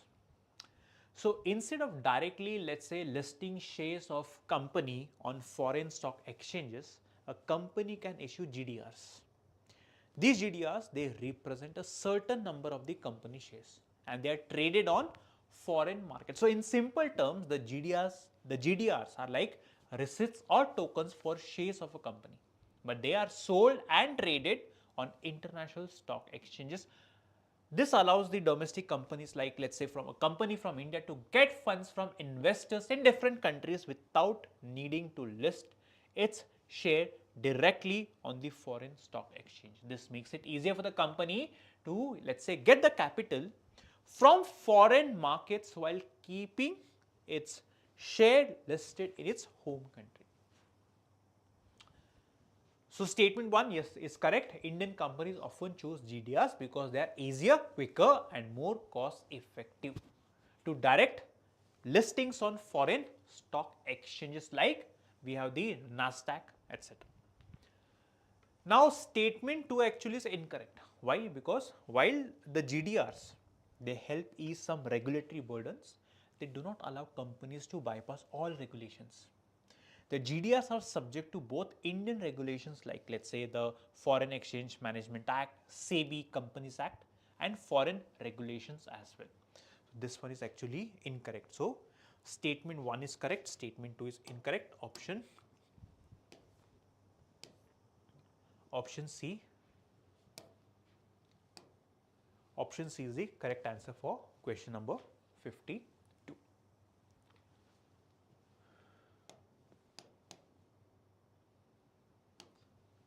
Now, consider the following statements. Now, the question pertains to the treasury bills.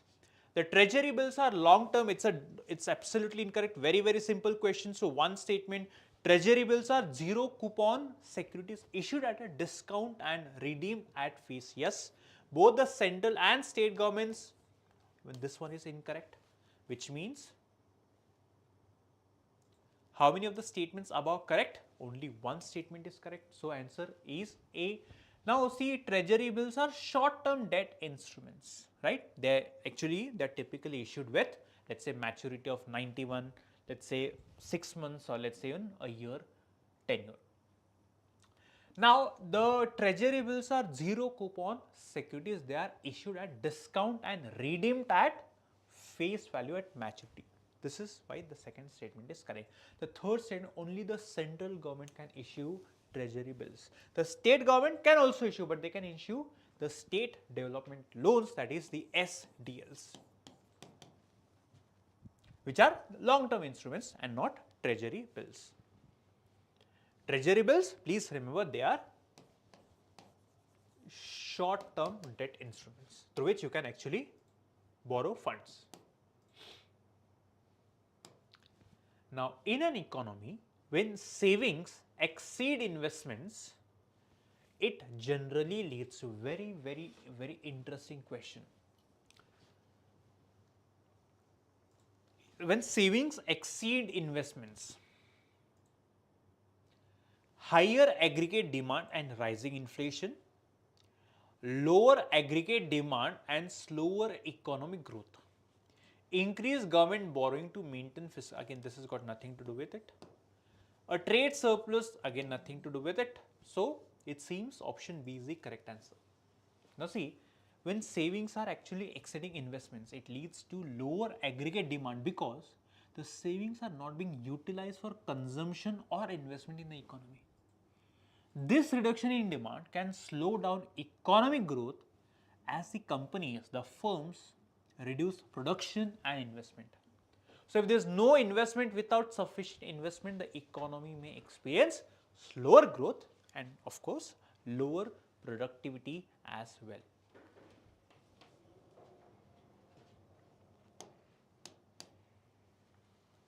Next, consider the following statements. The Vostro accounts facilitate India's trade in INR with countries like Russia. Yes, they allow foreign banks to hold INR balances, that is Indian rupee balance, with Indian banks for settlements. Now see, again here both the statements are correct. Which of the following is correct? In respect, yes, both the statements are correct.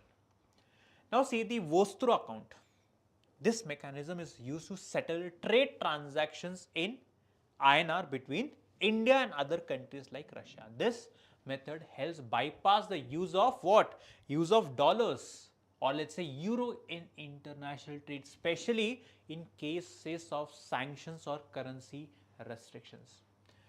So again, statement 2, a Vostro account, what is it? It's an account held by a foreign bank with an Indian bank, in which the foreign bank can hold INR so as to facilitate trade settlements in Indian rupees. So rather very simple question. Next, consider the following statements about the National Mission on Edible Oils, Oilseeds. First, it targets self-sufficiency in edible oils by 2030. It focuses on increasing oilseed production through area. Again, see, these are the questions for which you need to know the facts, right? So, it excludes palm oil from its scope due to environmental concerns. Now, if you look at the statement 1, it targets self-sufficiency. Yes, the mission, right? The mission, National Mission on Edible Oils, is a mission that aims for self-sufficiency in edible oils.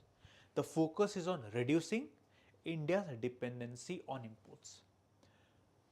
Second, it focuses on increasing, exactly, the mission focuses on boosting the oilseed production through techniques targeting both traditional oilseeds and the oil palm.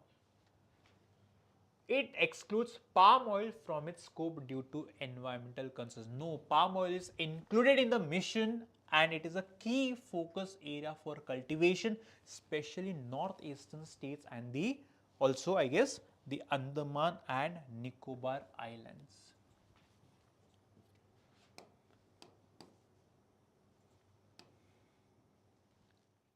Next, special mention accounts are classified into subcategories based on.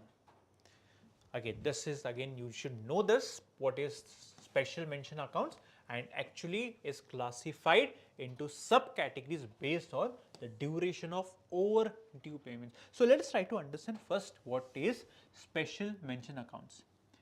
Now the special mention accounts, they are actually a category of non-performing assets used in the, let's say, in the banking and finance. Special mention accounts, they are category of non-NPA. Now they are accounts where the repayment of loan or interest is overdue but is not yet classified as non-performing. In simpler terms, the special mention account are loans where the borrower is facing some difficulty in making timely payments, but the situation hasn't yet worsened enough to classify the loan as full default or non-performing, and they're classified based on duration of overdue payments.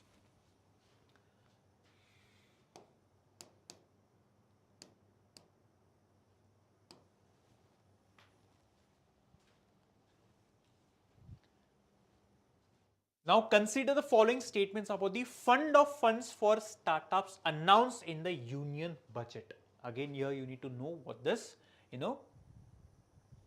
fund of fund startup is about. See, this actually is a government initiative designed to support and promote the growth of startups in a country.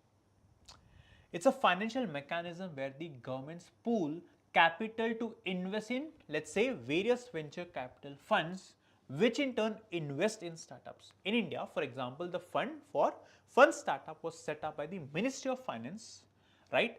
And I think it was in the year 2016 with the corpus of 10,000 crores.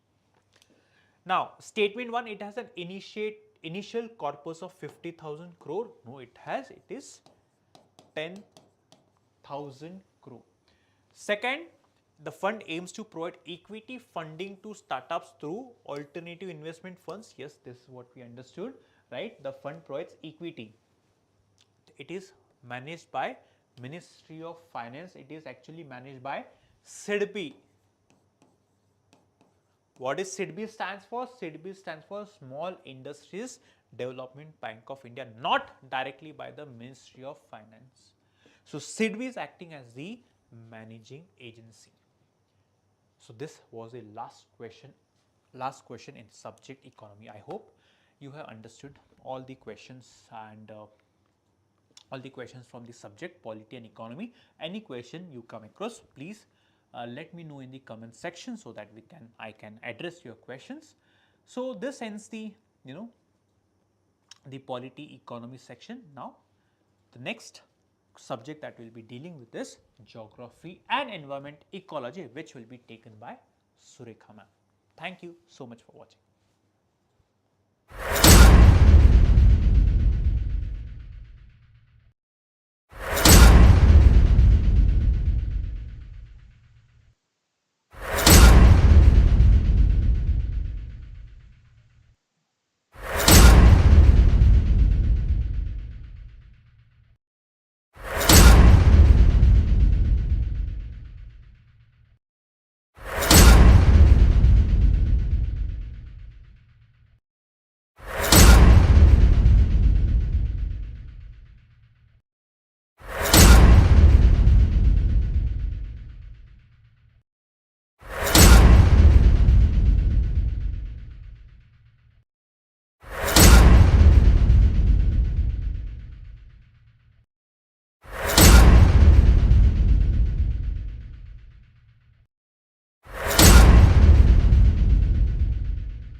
Great evening to one and all over here. So this is Sureka Bhaskar, and let us actually continue with our test discussion, that is the Saksham 2, that is test number 2 discussion, all India mock test for your upcoming preliminary examination. So we will be discussing about all the topics on geography as well as environment and ecology. There are around 15 odd questions in geography section and around 12 odd questions from environment and ecology section. So let us actually try to solve it quickly. Okay, so let's get started. So the first question that has been asked in your test was, the Atacama salt flat is one of the richest sources of lithium in the world. So what is your takeaway from this question is, these kind of salt flats or different types of, the physiography is very important. Okay, so here if you see Atacama salt flat, as you know, Atacama desert, okay, located in northern Chile, South America. So this is one of the richest sources of lithium in the world. You also need to know the minerals associated. Yes, so here minerals, actually the lithium is abound. The next one, the sedimentary rocks found near the salt flats are reservoirs of lithium brine. Yes, there are actually sedimentary rocks which are present in this particular near the Atacama salt flat, and they actually have a liquid which has high concentration of lithium. So that is what is called as highly concentrated liquid, is called as brine. Okay, so it has lithium brine. This is also correct. And Odisha has the largest lithium reserve in India. So again, minerals, not only of the globe but also of India, is important. So Odisha does not have the largest, it is Jammu and Kashmir. So here this is wrong totally. So let us actually see the statements. Both statement 2 and 3 are correct. No, 3 is not correct. So you rule out this particular option. A is ruled out. The second one, both statement 2 and statement 3 are correct again. No, this is wrong. So only one of the statements 2 and 3 is actually correct, and that explains statement 1. Yes. So the sedimentary rocks which are found near these salt flats actually have lithium deposits, and one is the Atacama salt flat. So this is the correct explanation. So this one is correct. So your answer will be option C. Okay. So what is your answer? It is actually your C option. So if you see Chile over here, in the northern Chile, you have the Atacama desert. So it is always important to know what are all the deserts, what are all the dams, what are all the rivers that are associated, the mountain ranges, the passes. All this become very important for your prelims. Okay. So now let's move forward and see the next question. So consider the following statements. The moon formed from the remnants of a large planet-sized object that collided with the Earth. Okay, is this true? Yes, because there was Earth and there was a Mars-shaped or a Mars-sized object that is called as the Theia. So this is called as what? The giant collision hypothesis or the Theia hypothesis. Okay. So by this what happened? These two objects, that is the Earth and the Mars-sized object, actually collided with each other, and the remnants of that collision actually coalesced to form what you call it as the moon. Okay, so this is correct. After the collision, the moon was captured by the Earth's gravity. No, moon was not captured by the Earth's gravity. If you read the hypothesis from your NCERT books, you will know that it was actually formed by the debris in an orbit, okay, and it was not pulled by the gravity of the Earth. So this is wrong. So this is statement 2. And then, which is one of the reasons for tidal bulges on the Earth? No, this is not the thing. See, moon, because of its gravity, has impact on the tides, okay, of the Earth, but this is not responsible for the tidal bulges on the Earth. Okay, so which is correct? Okay, let's see. Both statement 1 and statement 2 are correct. No, statement 2 is not correct, so A is ruled out. Both statement 1 and statement 2, again this is ruled out. Statement 1 is correct, but statement 2 is incorrect. This is correct. So your answer will be option C. Okay. So moving on, the next question is, consider the following pairs. We need to match. Okay. We need to match the following. So Umlingla, it lies between and connects which region? So Zaskar range and the Tibetan plateau. No. Umlingla is actually a pass. What do you mean by a mountain pass? These are the lower portions of the mountains which are natural openings, okay? So that is used for, movement of goods, movement of people, for soldiers, etc. For the army camps, for all that this is useful. So Umlingla is in Ladakh, and this actually acts as what? The road connectivity for the remote villages along the line of actual control, that is LAC. So this is actually not in the Zaskar range, it is in Ladakh. Okay. The next one, Nathula. Yes, Nathula is in eastern Himalayas in Sikkim and the Chumbi Valley. This is correct. The next one is Rohtang, Pir Panjal range and Greater Himalayas. This is wrong. Okay, Rohtang is in the region of Himachal Pradesh. Okay, so Himachal Pradesh, and this connects the Kullu Valley with Lahaul Spiti.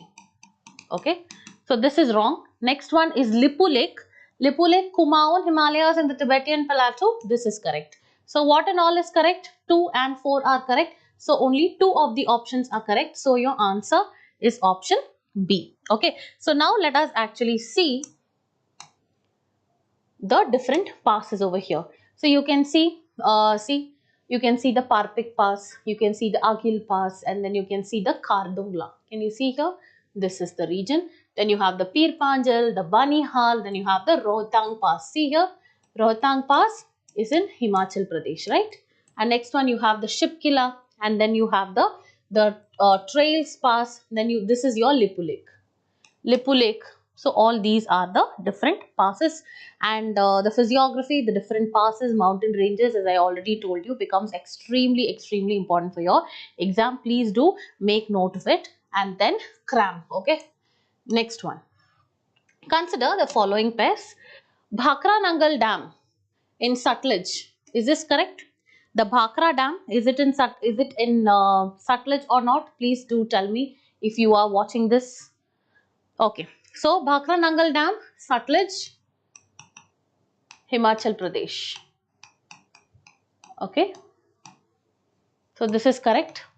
Hirakud Dam, Mahanadi. Yes, this is also correct. Located in Odisha. Next, you have the Tahiri Dam in Bhagirathi.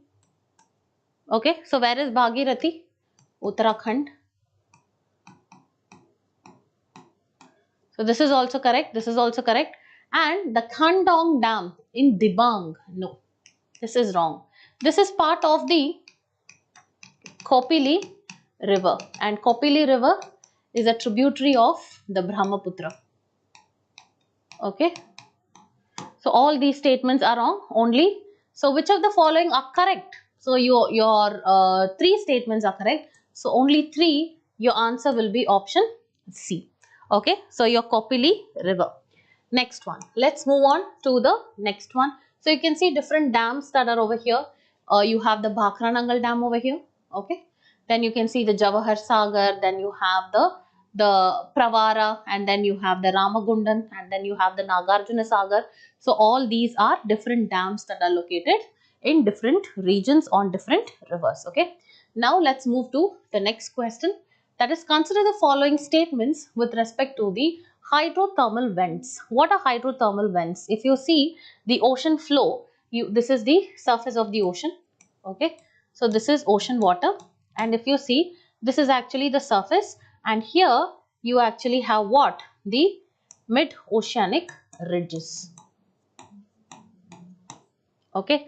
So what happens when the mid-oceanic ridges, when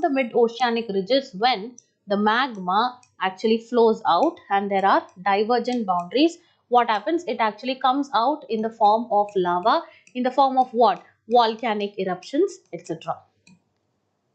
Okay. So here, this is where near the mid-oceanic ridges, we actually find what you call it as the hydrothermal vents. So hydrothermal vents are present here. Do you understand? So they are commonly found along the divergent plate boundaries like the mid-oceanic ridges. Correct. They support bacteria because when the magma flows out, it will be of extremely high temperature, right? So what happens? This particular region will not be conducive for any other kind of biodiversity, but some kind of bacteria, specifically if you have the chemosynthetic bacteria, they actually grow over here. So chemosynthetic bacteria are over here. They make use of what? The hydrogen sulfide, which is actually present instead of the sunlight, and that's how they grow over here. So they support bacteria that use hydrogen instead of sunlight to produce food. Yes, absolutely correct. And they are one of the sources of polymetallic nodules. Yes, you can find your polymetallic nodules over here. So this is also correct. So which are correct? All the three are correct. So your answer is option C. Okay. Now let's move forward and see what actually happens over here. These are the hydrothermal vents. See, the magma actually gushes out over here, and then it comes out in the form of volcanic eruptions. Okay. So these are all the other minerals which are found over here. Okay. Now let's move forward and understand the sixth question.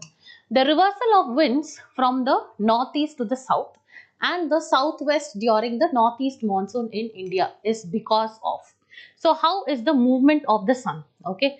So if this is your 0 degree and if this is your 23.5 degree north, that is the Tropic of Cancer, and you have the 23.5 degree south, that is your Tropic of Capricorn.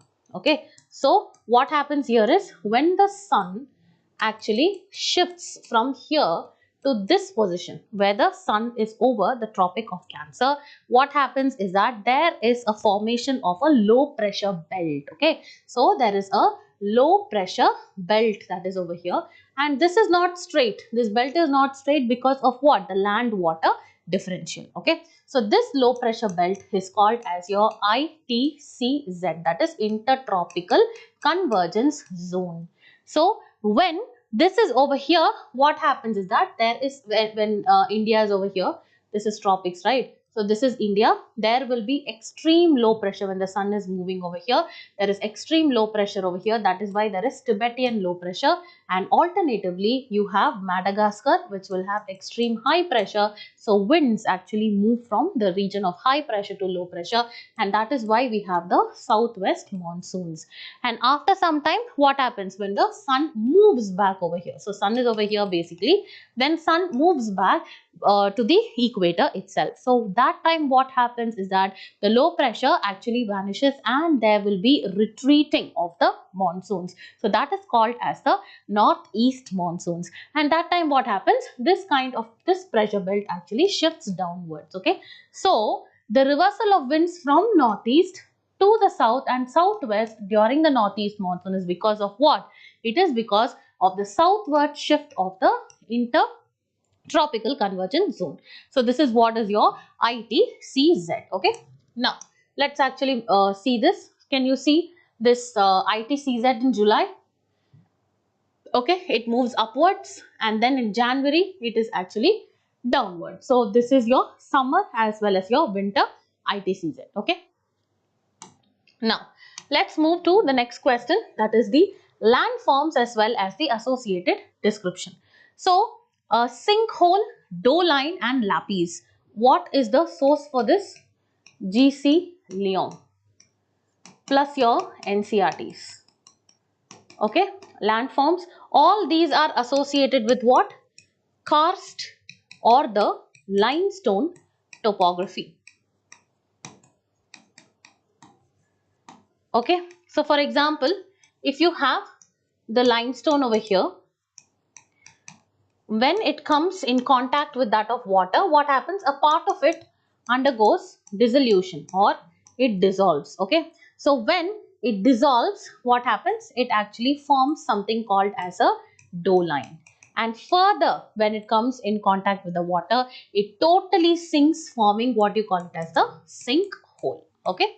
So this is what it is. So sinkhole, this is actually circular at the top and funnel shaped towards the bottom. Yes, absolutely correct. I will show you the picture in the next slide.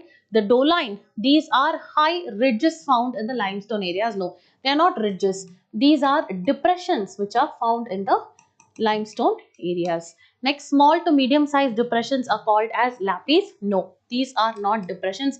These are ridges of limestone that are formed because of what? Dissolution of this limestone at the, what to say, wherever there are what to say, the boundaries. Okay, so this is what is correct.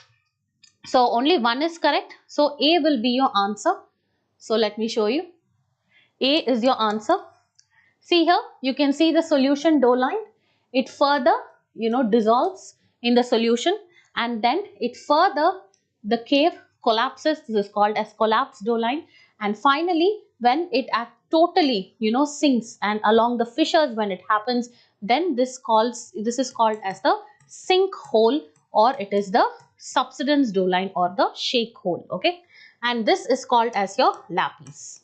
So these are ridges, where here alone you actually have the dissolution of the limestones that take place. Okay, so this is what is your answer. So answer is option A. The next question, consider the following. So what is the type of climate which is characterized by distinct seasonal variations influenced by monsoon winds? First of all, it is characterized by monsoon winds. It experiences hot, wet summers. Very, very important, because even in 2024 prelims, you were asked a question on the equatorial type of climate, or the Mediterranean type. Okay, so this becomes extremely important. Again, the source is NCERT. Okay, so here it is influenced or experiences hot, wet summers due to the southeast monsoons, which brings heavy rainfall. Okay, so this is again the extension of what? The southwest monsoon. It actually goes over to China. Okay, these are extended arms only. So winters are generally cold and dry, but some regions receive winter rainfall from the northwest monsoons also. So here the answer is Siberian climate. No, because Siberian does not have wet summers at all. Okay, so next one is China type of climate. This is actually correct. So your answer is option B. Details of these particular climates, you have to do it in the form of a tabular column and cram it up. Okay, so that it will be easier for you to crack that in the examination. So if you see, these are the different types of climate, and here is your China type of climate, and this is Gulf type of climate, this is the Natal type of climate, and so on. Next question, ninth question. Consider the following. So which of the above minerals, that is gold, manganese and copper, are associated with the Dharwad system of rocks? What do you mean by the Dharwad system of rocks? These are the rocks. I mean, the name Dharwad is attributed to the town of Dharwad of Karnataka. Okay, after the town it is named. Okay, so this is called as the Dharwad town. So here there is this Dharwad system of rocks that actually developed around 2.5 to 3.5 billion years ago. Okay, so this is during the Archean age. Again, geological time scale is very, very important. Okay, and this formation is associated with all the three minerals: gold, manganese and copper. So the answer is option D, all the three. Okay, now let us move forward and see where are these Dharwad rocks. It's actually located in different states across Rajasthan, and then you have Punjab, Gujarat over here. Okay, and also you have certain regions of Andhra Pradesh, and then you have Chhattisgarh, Odisha, etc. Okay, now let's move forward to the next question. Here about the tropical cyclones. So what are tropical cyclones? Generally, if you see in the tropics where the temperature is more, specifically when you consider the surface of the ocean, what happens? This is the ocean surface. When there is more of temperature, what happens? There is creation of low pressure. Right? Because of low pressure, what happens? The air actually rises up. So when there is more pressure, there is more of warm air, and warm air has more capacity to hold more moisture, right? So that actually when it reaches a particular height, it results in the process of condensation, so formation of clouds, precipitation. Okay, so this system of increasing low pressure actually continues in the ocean, and when it hits the land, okay, so that is called as the landfall. And where does the what is the structure of the tropical cyclone is that it is characterized by a central area of low pressure, and this is called as the eye of the cyclone. Okay, so here there is a very strong low pressure, but then what happens, all the associated rising of air, and then severe climatic conditions, or you can say the weather conditions, the thunderstorms, as well as severe rainfall and precipitation, cloud formation, all that happens in this particular tower of thunderstorms, that is called as your eye wall. And comparatively, this eye is the portion where you see from the eye, what happens from the eye wall, there is actually rising of air, and then it actually diverges. Okay, and after going to a particular point, it comes back again over here and descends towards low pressure, because the air moves from high pressure to low pressure. So the eye is characterized by a comparatively stable weather conditions, clear skies, etc. Okay, so this is the concept of what your tropical cyclones. So let's see, all tropical cyclones exhibit a symmetrical structure around the eye. Do all tropical cyclones have it? No. All tropical cyclones do not actually have it. Okay. Only very well developed. Okay. So well developed tropical cyclones are the ones that actually have what? Symmetrical structure around it. And that symmetrical structure is because of what? Constant inward spiraling of the winds, as well as uniform or symmetrical distribution of the energy of the storm. So that does not happen in all the conditions. So first statement is wrong. Next one, changes in the structure of the eye can cause changes in the wind speed. Yes, when the eye actually expands or shrinks, that actually causes difference in the wind speed. So this is actually correct. Okay. So here let's see which is the correct statement. Both statement and statement 1 and 2 are correct. No, this is wrong. Both statement 1 and 2 are true. No, this is wrong. Statement 1 is true, but 2 is false. Yes. So this is the answer. Now let us see this quickly. So you can see there is actually the spiraling of the winds that actually happen over here. But then what happens is comparatively the eye is what? It is at a stabler position, whereas the cloud formation and divergence, everything happens in the eye wall. So this is your eye, and around surrounding area is your eye wall. So you can see there is outflow cloud shield. This is the eye, this is the eye wall, and these are spiral rain bands, or you can say these are the thunderstorms that they are doing. So this is the cross section, and this is the top view of how the cyclone is formed. Okay. Can you see these are the spiraling winds that go and again they come back. Okay. So this is the rotation of the cyclone. Next one. Let's move to the next question, the 11th one. So cumulonimbus clouds are formed along a stationary front. And so here you have to understand what do you mean by front. Okay. So if you can actually see a pocket of warm air. This is warm air mass, and this is a pocket of cold air mass. Okay. So what happens is when the cold air mass, so usually warm air mass is what? This is lighter in weight, right? Whereas the cold air mass is denser in weight. So when the cold air mass, which is denser in weight, moves with so much of energy towards the warm air mass, what happens? This actually lifts the warm air mass. So here it is going to be like this. Okay. So this position or this kind of transboundary between what? Your cold air as well as your warm air is called as a front. Okay.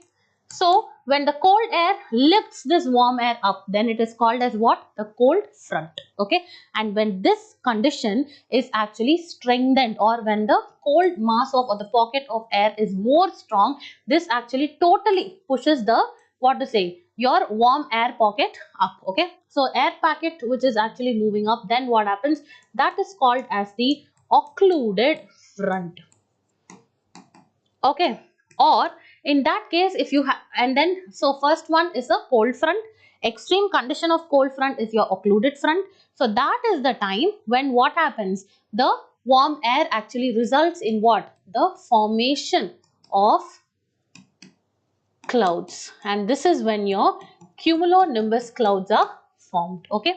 Whereas when you have your warm pocket of air and the cold air over here, but then this is moving with so much of energy and it hits the cold air, still the cold air packet is going to be comparatively what to say, heavier. So again it actually moves up. So this is called as the warm front. Or if both the pockets actually miss energy, then they actually meet each other, that is called as what? The stationary front. So where are cumulonimbus clouds formed? In the cold front. So it is not a stationary front. Next one, cold fronts move the warm fronts up, as twice as quickly. Yes, this is actually correct. So which is not correct is what they're asking. One is not correct. So your answer is option A. Okay. So now let's move forward and understand over here. So if you see here, this is actually your cold front, this is your warm front, okay, and this is actually your stationary front where both the currents coming, both the air masses coming together, and then you have the occluded front, okay. Now let's move forward to the 12th question, the name of the rivers and the waterfalls. First one, Vaigai River, Pattapare Falls, yes, correct. This is located in the state of Tamil Nadu. Okay, so this is correct. Next one, Subarnareka Hundru Falls. Okay, this is also correct, located in Ranchi. Okay, so Subarnareka is actually located in what? Ranchi. Okay, next one, Narmada Duandhar. Okay, so this is located in Madhya Pradesh. This is also correct. So all the three are correct. Your answer is option C. Okay, so this is your 12th question. Next, let's look at the El Nino event. Okay, so weakening of the trade winds, reduced upwelling of the Peruvian coast, strengthening of the water circulation, shallower thermocline. This is thermocline in the eastern Pacific. Okay, so let me explain to you in just a minute.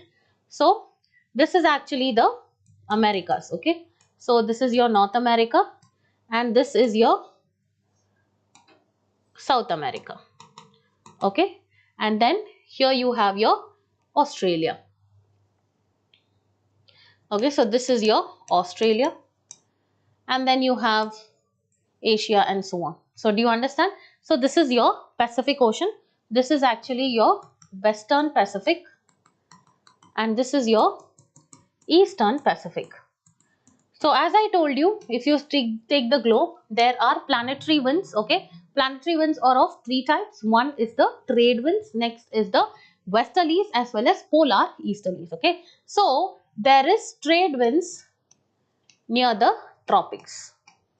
So if you see this direction, the trade winds actually move the current, or you can say move the water like this. Okay, so warmer water is actually getting moved this side. Okay, so when that continues over here, what happens is that the warm water which is present in the west coast of Americas, that you mean the Eastern Pacific, is actually pushed this side. Okay, so then what happens to compensate for the vacuum that is created here? There is upwelling. Upwelling is what? Upward movement of nutrient rich cold water. So this is called as upwelling, and the movement of warm current is actually, or the warm water is happening over here. So there is warmer conditions which are prevailing here. So low pressure, rising winds, formation of clouds as well as precipitation. Okay, so there is rain like condition in the eastern coast of Australia or the Western Pacific, and over here you actually have the drought like situation. So this is a normal condition. Okay, when the normal condition, what happens? Strengthens, that is for unknown reasons. If these trade winds are even more strengthened, then what happens is that there is total or complete movement of all the hot water towards this side. Okay, all the surface water with higher temperature is moved over here. So more upwelling, and that situation is called as La Nina. So the opposite situation now is called as El Nino. Okay, so what happens is that there is actually, now we are talking about El Nino. For unknown conditions, the trade winds are weakened right now. Okay, so when they are weakened, they can't push this hot water with all the strength. Okay, so they can push only to this extent. Okay, so here itself the low pressure situation is actually created. That is why air is actually rising up. Then what happens? You have condensation, and rain-like situation, and here you have the drought-like situation. So this particular cycle, okay, when the warm air actually rises, so over here see, warm air rises, then it actually comes and goes over here. This is called as the Walker cell, or it is called as the Walker circulation. Whereas in El Nino condition, it is broken, okay. So it is broken like this. So weakening of Walker situation. And here if you see, what you call as the thermocline. Thermocline is the line that actually divides the warm water from that of the cold water. In the normal situation, what happens? The thermocline is like this. This is your thermocline in the normal situation. But in the El Nino situation, what happens here? Here itself is actually so much of your low pressure, isn't it? So what happens in the Eastern Pacific, the thermocline will move like this. So there is not much of upwelling. That is why the, what does it say? Thermocline becomes deeper in the Eastern Pacific. Okay, so this is actually the situation of El Nino and La Nina. So weakening of the trade winds, yes, it happens in El Nino. Reduced upwelling in the Peruvian coast, this is Peru, yes, reduced upwelling, correct. Strengthening of Walker circulation, no, this is wrong. And shallower thermocline in the Eastern Pacific, no, this is also wrong. Deeper thermocline. So which are associated? Only two are associated, so only two. So B is your option. So you can actually see better over here.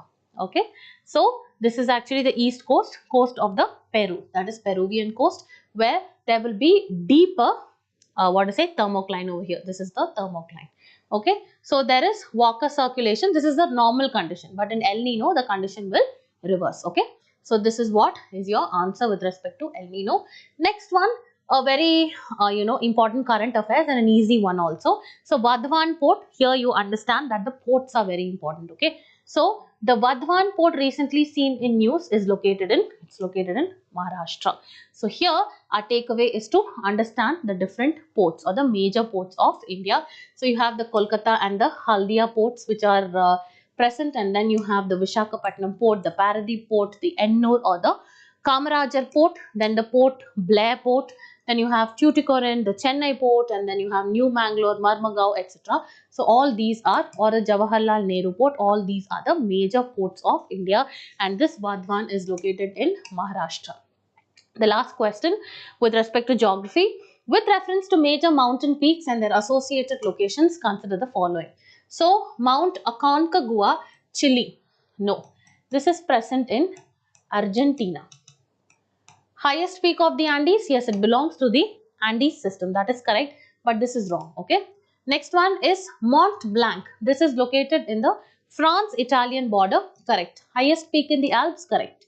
Then Aanemudi, Tamil Nadu, no, it is in Kerala. Okay, so highest peak in South India, yes, associated with what? Iravakulam National Park, we have the Nilgiri Thar, and then we have the Neelakurinji flowers that actually blooms once in 12 years. So all these are associated with Kerala. Next one is Kanchenjunga, Nepal and Indian state of Sikkim. Yes. Highest peak in India. Yes. And what about Mount Everest? Which are the borders it actually shares? Nepal, Tibet and China, or what it is? Please do mention in the comment section. This is also right. So here, if you see, only 2 as well as 4 are correct. So only 2 is correct. B, which are correctly matched, only B, only 2 are correct. Okay. Now we will move forward to the environment section. So we have around 10 questions of environment section. Let's quickly complete it. Okay. So the first question, that is the 31st question, with reference to National Board of Wildlife, all these are current affairs and things that you need to know. National Board for Wildlife in India, consider the following. It's a statutory body, yes, established under the Environmental Protection Act. No, it is under WPA of 1972. So there was an amendment which was made to this act in the year 2022. That is amendment to the WPA Act, through which the National Board for Wildlife was actually brought in by replacing Indian Board for Wildlife. Next, Prime Minister ex officio chairperson, yes, and the Ministry of Environment and Forest and Climate Change is the vice chairperson. then approval of the National Board for Wildlife is mandatory. Yes, because the Wildlife Protection Act actually subsumes all the protected areas like your national parks, your wildlife sanctuaries, biosphere reserves, etc. So the approval of this particular board is important. Okay, so this is correct. How many of it are incorrect? The first one is incorrect, so only one answer is option A.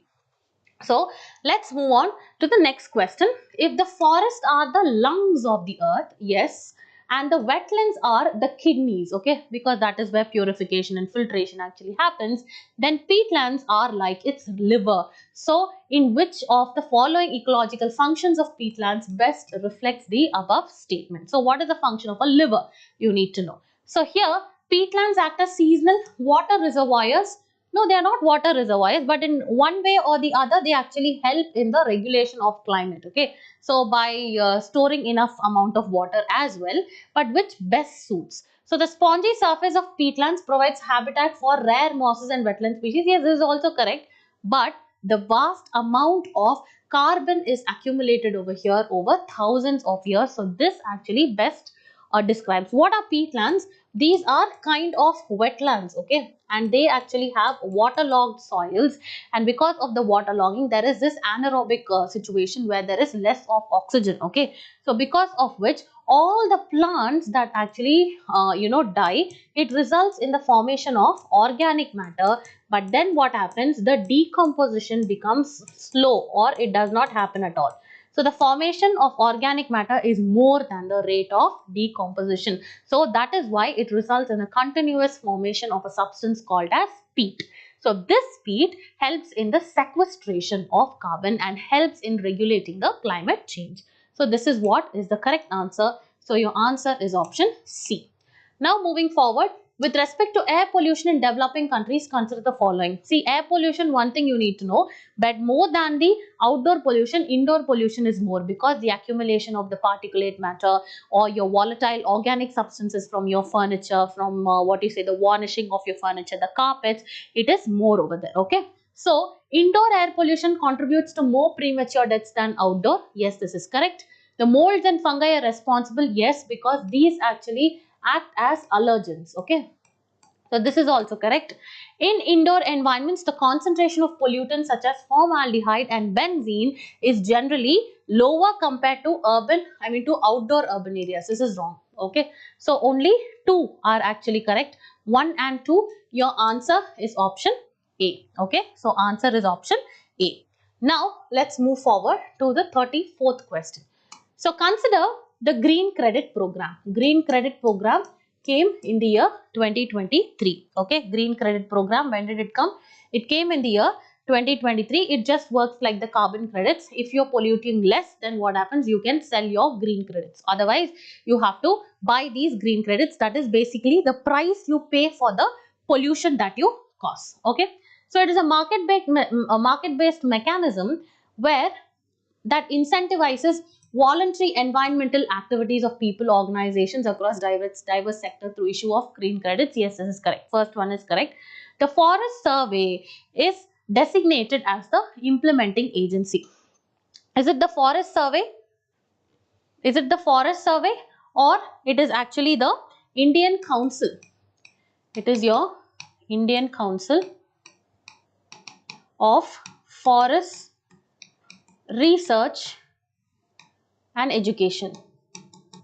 So this is the body that is designated as the implementing agency, okay. So it is not the Forest Survey. So this is actually the wrong statement. So only 1 is correct. So 1 answer is option A, okay. Next one, with reference to the blue jay. So this is actually a bird. So these are omnivorous birds. Yes, feeds on both the plants as well as small insects, that is the insectivorous. Then they are native to North America and commonly found in the deciduous forest. Yes, mostly in the woods. Next one, they are smaller than crows. Yes, because crows are around 45 to 50 centimeters, whereas these birds are just 25 centimeters to 30 centimeters. All are correct, okay. So all the 3 answer is option C. Let me show you what is this beautiful bird. This is called as blue jay, okay. Now let's move forward to the 36th question. Which of the following best explains about the glyphosate? Okay, so glyphosate is actually a herbicide. Okay, so where is this? It is widely used fungicide. So first you need to know what is pesticide, what is insecticide, what is fungicide, what is herbicide. So this glyphosate is nothing but a broad spectrum herbicide that is carcinogenic. Okay, so this actually has a lot of cancer causing substances, and once applied to the soil alters the pH and the fertility of the soil, and because of which the biodiversity loss is there, and because of leaching as well as the groundwater penetration, it is causing the contamination as well. Okay, so all this is associated, so the agro ecosystems are affected. So this is what is the glyphosate. Now moving forward, consider the following statements. 37th question. What are biosolids? So first of all, you need to know when there is actually treatment of the waste, that is the human wastewater as well as the industrial wastewater effluents, what happens? It is actually converted to an organic sludge, which is called as what? The biosolids. So biosolids are inorganic substances? No, they are organic substances produced during wastewater treatment. Yes, this is correct. Fertilizer Control Order, this specifies the quality control measures for biosolids in India. No, this is wrong. And biosolids slow down the microbial growth in the soil. Wrong. This actually increases the pace because the slow release of these biosolids for becoming the nutrient or manure for the plants, it releases or enhances the growth of bacteria. It brings back the soil fertility also. So which of the following is incorrect? The second one and the third one. The first one is also incorrect. All are incorrect, I think. So the answer is D. Okay, so 37th question, yes, the answer is D. Next one, 38. This actually is talking about a particular species. So this is an arboreal species and a nocturnal mammal. What do you mean by arboreal? Which lives on trees. Nocturnal meaning what? It actually is more active at nights. So is found in tropical and subtropical forest of Northeast and Southeast Asia. Yes. Plays a critical ecological role as a seed disposer. So there itself you can what to say, let go of these options, clouded leopard as well as the red panda. And then the species sometimes is referred to as a bear cat. In case if you have come across this in the newspaper, then you will know this is referring to the bintu wrong. Okay, and this is actually classified as vulnerable, and it is a what to say, it actually helps in the dispersal of seeds. Okay, so this is what the next question. Consider the following statements. It is convened by the UNEP Finance Initiative. Yes, okay, what is it? Let's see. Then it was launched in the year 2021. Okay, fine. So it is a group of leading banks from around the world which is committed to the goal of achieving net zero greenhouse gas emissions by 2050. So you need to know what is the meaning of you need to know all these different agencies which are with respect to that of climate change. Okay, so you need to know their goal, the mission as well as the vision, then only you can solve these kind of questions. Okay, so achieving net zero greenhouse, and they are actually coming together, and it was in 2021. So the answer over here is Net Zero Banking Alliance. Okay, so banks actually come together and talks about achieving the target of net zero. Whereas if you see network for greening the financial system is whatever are the impacts of climate change on the financing systems, that is addressed by the network of greening financial systems. Next one, partnership of carbon accounting financial. So whatever are the investments you make in the portfolio, that is different sectors where you invest, you have to bring about a proper measure, a standardized measure in order to measure the greenhouse gas emissions. And this is also a similar one. Okay, reducing the impact of climate change on the financial infrastructure. So here your answer is option A. Now, let us move towards the fourth question. The 40th question. Microplastics. What are microplastics? Which actually has a diameter of less than 5 millimeters. These are microplastics. They are used in toothpaste and beauty products. Yes, they are used a lot in cosmetics and beauty products. The next one, they can enter human organs and blood. Yes, they can. So, which of the following is correct? So, is this one explaining this one? No, right? They can enter the blood, because of which they are being used in the plastic. No, both are irrelevant, right? So both are correct, but so statement 1 is correct and statement 2 is also correct. So both statement 1 and 2 are correct and statement 2 is not the correct explanation. So your answer is B. Okay. So this is your 40th question. The next one, we have 2 more questions to go. The next one, mangroves actually act as bioshields against the coastal erosion. Yes, that is why even in case of the 2004 tsunami, the areas where there were this mangrove, especially Pichavaram in Tamil Nadu, all those were saved by the impact of tsunamis. Okay, so they act as shield against erosion and cyclones by stabilizing the sediments. Yes. Next one, mangroves are capable of storing up to 4 times more carbon. Yes, very, very, very important. Even when compared to the normal rainforest, it can actually store much of carbon because of the anaerobic situation. It is entirely waterlogged, right? So that is why. India's total mangrove cover has shown a consistent decline. No, it has shown an increase only over the past year. So these decadal trends are very, very important. Okay, so this is also called as blue carbon. So which are correct? So the first one is correct, the second one is correct, so only 2. Answer is A. So if you see in this, yeah, okay, fine. Next, what is the primary objective of the global matchmaking platform? Don't think it's some kind of a matrimonial platform. Global matchmaking is that it helps in the decarbonization efforts, okay, of the heavy industries that actually result in emission. Okay, so here decarbonization of heavy emitting industries in emerging and developing economies by connecting to technical and financial solutions. So your answer here is option B. Okay, so we actually had to do all these things very, very quickly because there are a lot of questions that have to be discussed from the other subjects. So let's move to the last question. Which of the following represents the supporting ecological services? Okay, so let's see.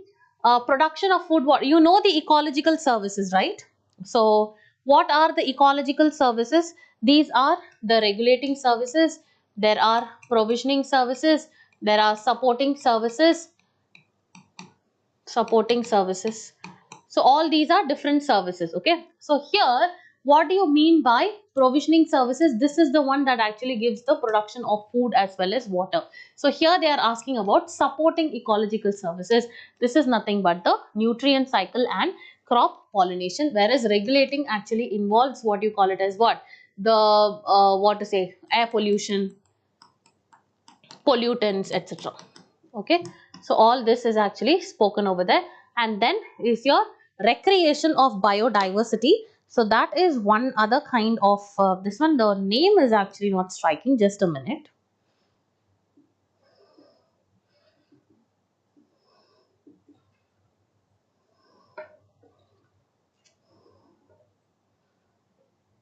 Yeah, cultural services. Yes, so here recreation of biodiversity is cultural services. Others are regulatory, provisioning, as well as the supporting services. So with this, we've actually come to the end of the sections which were actually relevant for environment, ecology, and geography. Okay, so thank you, and now the following session will be on history and art and culture. Thank you so much.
Yeah.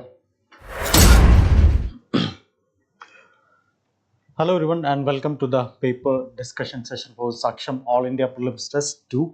So in this particular session, we'll be discussing the history section of the paper. Other sections were already discussed, so this will be the last section. So initially I'll be discussing the history and followed by the current affairs also. Okay, alright. So let's move on to the question. The Shahji Deri lyric casket and inscription, which mentioned the establishment of a stupa, is attributed to the reign of which Kushana empire? Okay, so in the question, it's a lot of information is given in this question. So here it is written.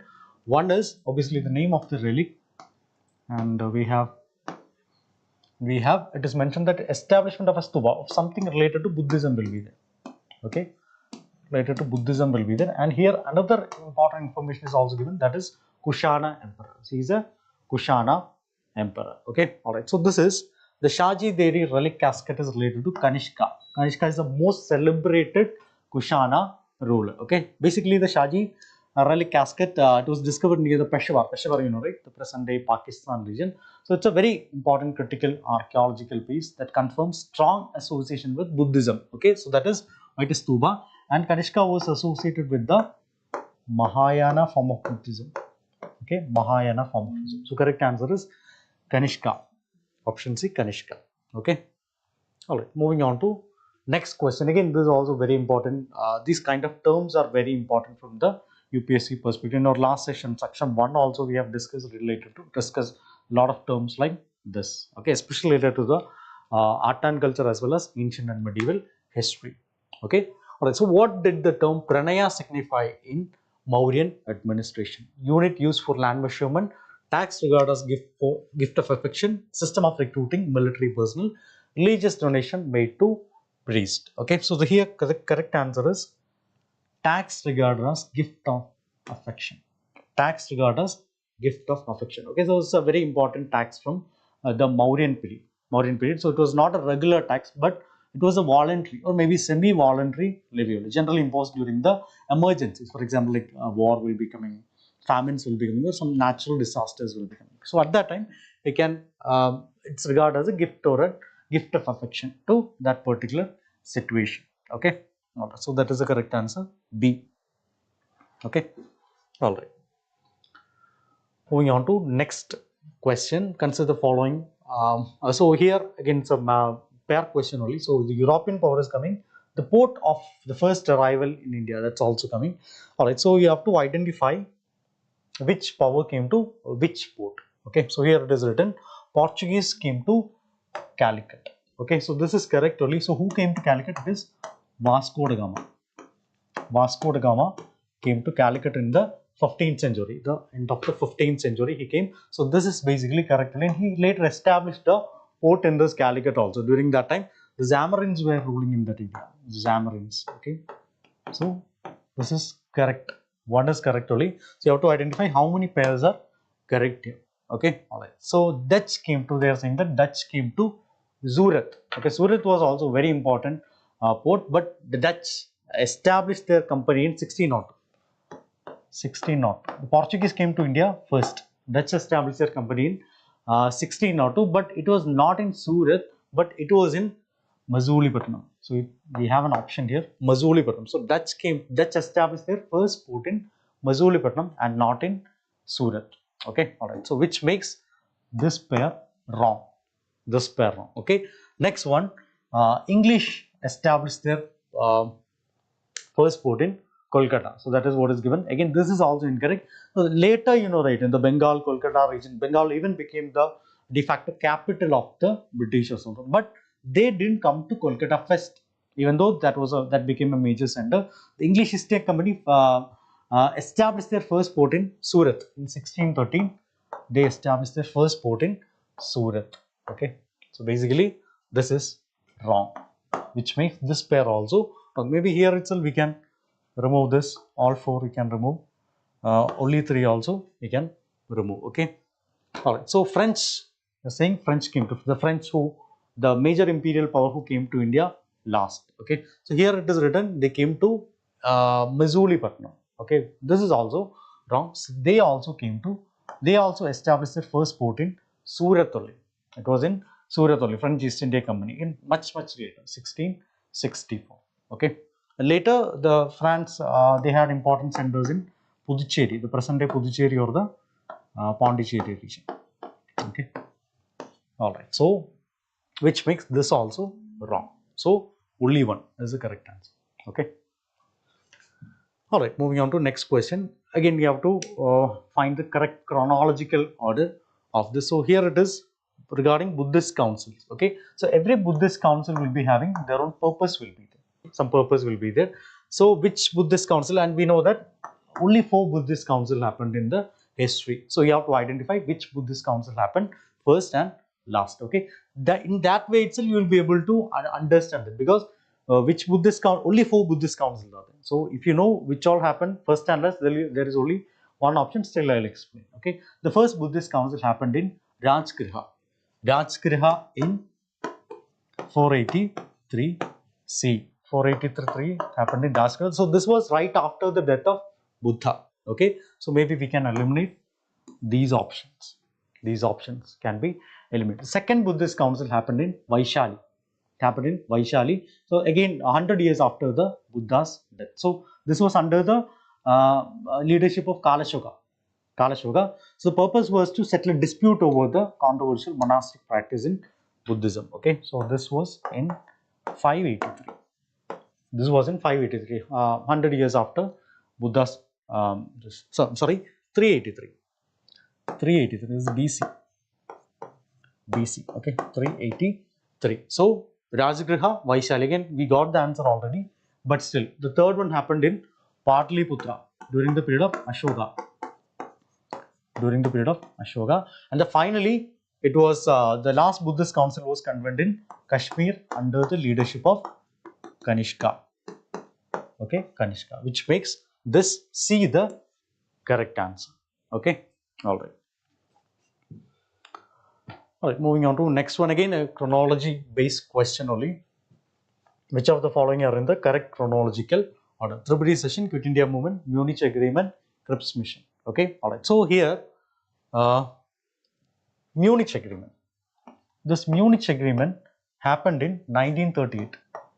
You know, right? World War happened in 1939. So this was actually an agreement between the major powers like Germany, UK, France. So they came together, diplomatic settlement between Germany and all these powers. So this was basically to allow Nazi Germany to annex the Sunderland region. Okay, mainly coming under the world history part. Okay, but still it's having relevance with India also, because right after this World War is happening and many events related to India is also happening. Okay, so this is in 1938. So after that, the Tributary session of INC, this is happening in 1939. Again, you can see that during this period only the World War is also happening, and the Indian ministry is resigned during this period only. Okay, so here the major event which happened is Subhash Chandra Bose is getting elected as a president of the INC. Okay, so this is happening here.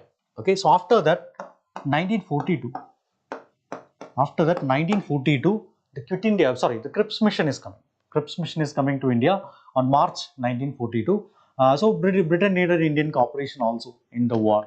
So they promised dominion status, which was rejected by the Congress. Okay, so this was in March. Why I am saying March? Because again, Quit India movement also happened in the same year only. So Quit India movement happened in 1942 August. Okay, August. So now you got the chronological order. So 3, and after that we have 1.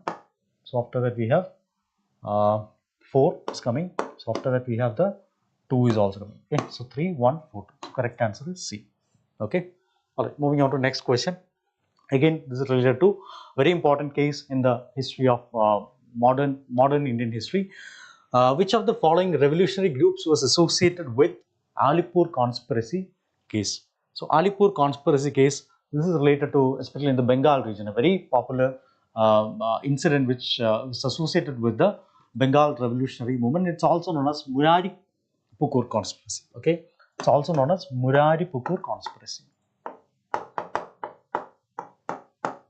Murari-Pukur conspiracy case. Okay, so Abhinav Bharat Society, HSRA, Anishilan Samadi and Khadr Party. Okay, so one major organization which was operating in the eastern part of India. So that was Anishilan Samiti. Okay. Anishilan Samiti. Okay. So yeah, so the case was related to a throwing of a bomb. Okay, so this Anishilan Samiti, a group primarily focused in Bengal. So that they aimed at a resistance against the British rule. So two important revolutionaries, one was Khudiram Bose and Prafula Chaki was coming. So they attempted to assassinate Magistrate King Ford at Muzaffarpur. Okay, so they threw a bomb at him, but unfortunately, the bomb, instead of hitting them, it hit some civilians, the British civilians, and they were killed. Okay, so this was associated with Alipur conspiracy cases associated with Anishilan Samiti. Okay, so correct answer is C. Next one, again related to ancient India. From ancient India, the site yields evidence of elaborate fire altars, painted brazier and iron tools. Which of the following ancient periods is most likely represented by the site? Neolithic period, Harappan mature phase, and later Vedic period, Mauryan period. Okay, so here we can check this: fire altars, painted brazier and iron tools. So if fire altars is coming, obviously some ritualistic practice should be there. Harappans were not much interested in this ritualistic practice. Neolithic period also, they were also not much interested in this ritualistic practice. Obviously in Mauryan period it was there, but still that is not something which is very much unique about this Mauryan period. Okay, and next one is iron tools. So iron tools, again in the Harappan phase it was a bronze age.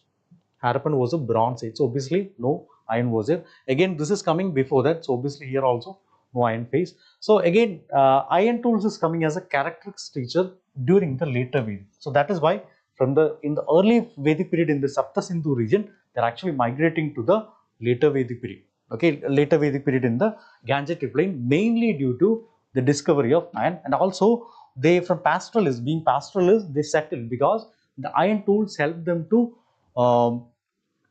cultivate this crop. So obviously agriculture also flourished during this period only. Okay, other than that, this painted brazier, PGW, so that was also something which is very much particular to this later Vedic period. Especially it was seen, we have got many evidence in the Ganga Yamuna Doab region also.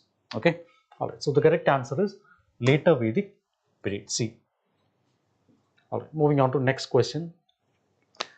In the context of medieval history, what do you understand by the term Naubat? Again, a very important, this kind of terms are very much important. We have already seen a lot of terms like this in our last Saksham test as well as even in the current discussion also. Okay, alright. So in this medieval Indian history, especially related to Mughal history, Naubat is actually the royal band of the Mughals. Even during the period of Aurangzeb was a person who was dissociated with this literature, music, and all this kind of cultural elements. But during that period also, the Naubat was relevant during that period. So that is actually the significance of this Naubat. Okay, even though singing all these things was one, the ceremonial royal band, so that was not prohibited, and they continued to be a vital part of this court's traditions. For example, like some foreign dignitaries will be coming, or maybe that kind of things will be coming. So at that time, Naubat was very much important. Okay, so correct answer is B, royal band. Royal band, B. All right, next one. With reference to Desai-Liaquat Pact, consider the following statements. So here one thing is important. So here it is not what is correct, but what is not correct. Okay, keep that in mind. Alright, so with reference to Desai-Liaquat Pact, consider the following statement. The pact was an attempt to end the political deadlock between Congress and Muslim League. See, during the discussion phase of the negotiation phase, many discussions were happening. For example, one was under the leadership of C. Rajagopalachari. The CR formula or the Rajagopalachari formula is coming. So like that way, Wavell's discussion is coming. So like that way, this is also very important attempt in clearing the political deadlock between Congress and the Muslim. So this is the statement is correct. Okay, all right. So it suggested 20% reserved seats for minorities in the interim government. Again, this was also a correct statement only. It suggested 20% reserved seats for minorities in the interim government, but it was kind of an informal talks, and ultimately once it became popular outside, they kind of disregarded this Desi Liaquat plan. So obviously this was a failure. So both statements are correct anyway. So here it is asked which of the following statements are not correct. So obviously neither one, not two. Both of them are correct. Okay, all right. All right, so consider the following personalities. So how many of them are associated with the Swadeshi movement? Okay, one, Lokmanya Tilak. Lokmanya Tilak, obviously Tilak was a very important person who is associated with the spread of Swadeshi movement, especially in the western part like Bombay, Pune region. He organized this Ganapati festivals, Shivaji festivals and all as part of it. So option A is correct. One is correct. One is correct. Okay. Lala Harkishan Lal is also a person who is very much associated with the Swadeshi movement, especially in the Punjab region. Okay. He was this Brahmo learning group and all is coming during this period only. Okay. So this is also correct. Next one, VOC Chidambaram Pillai.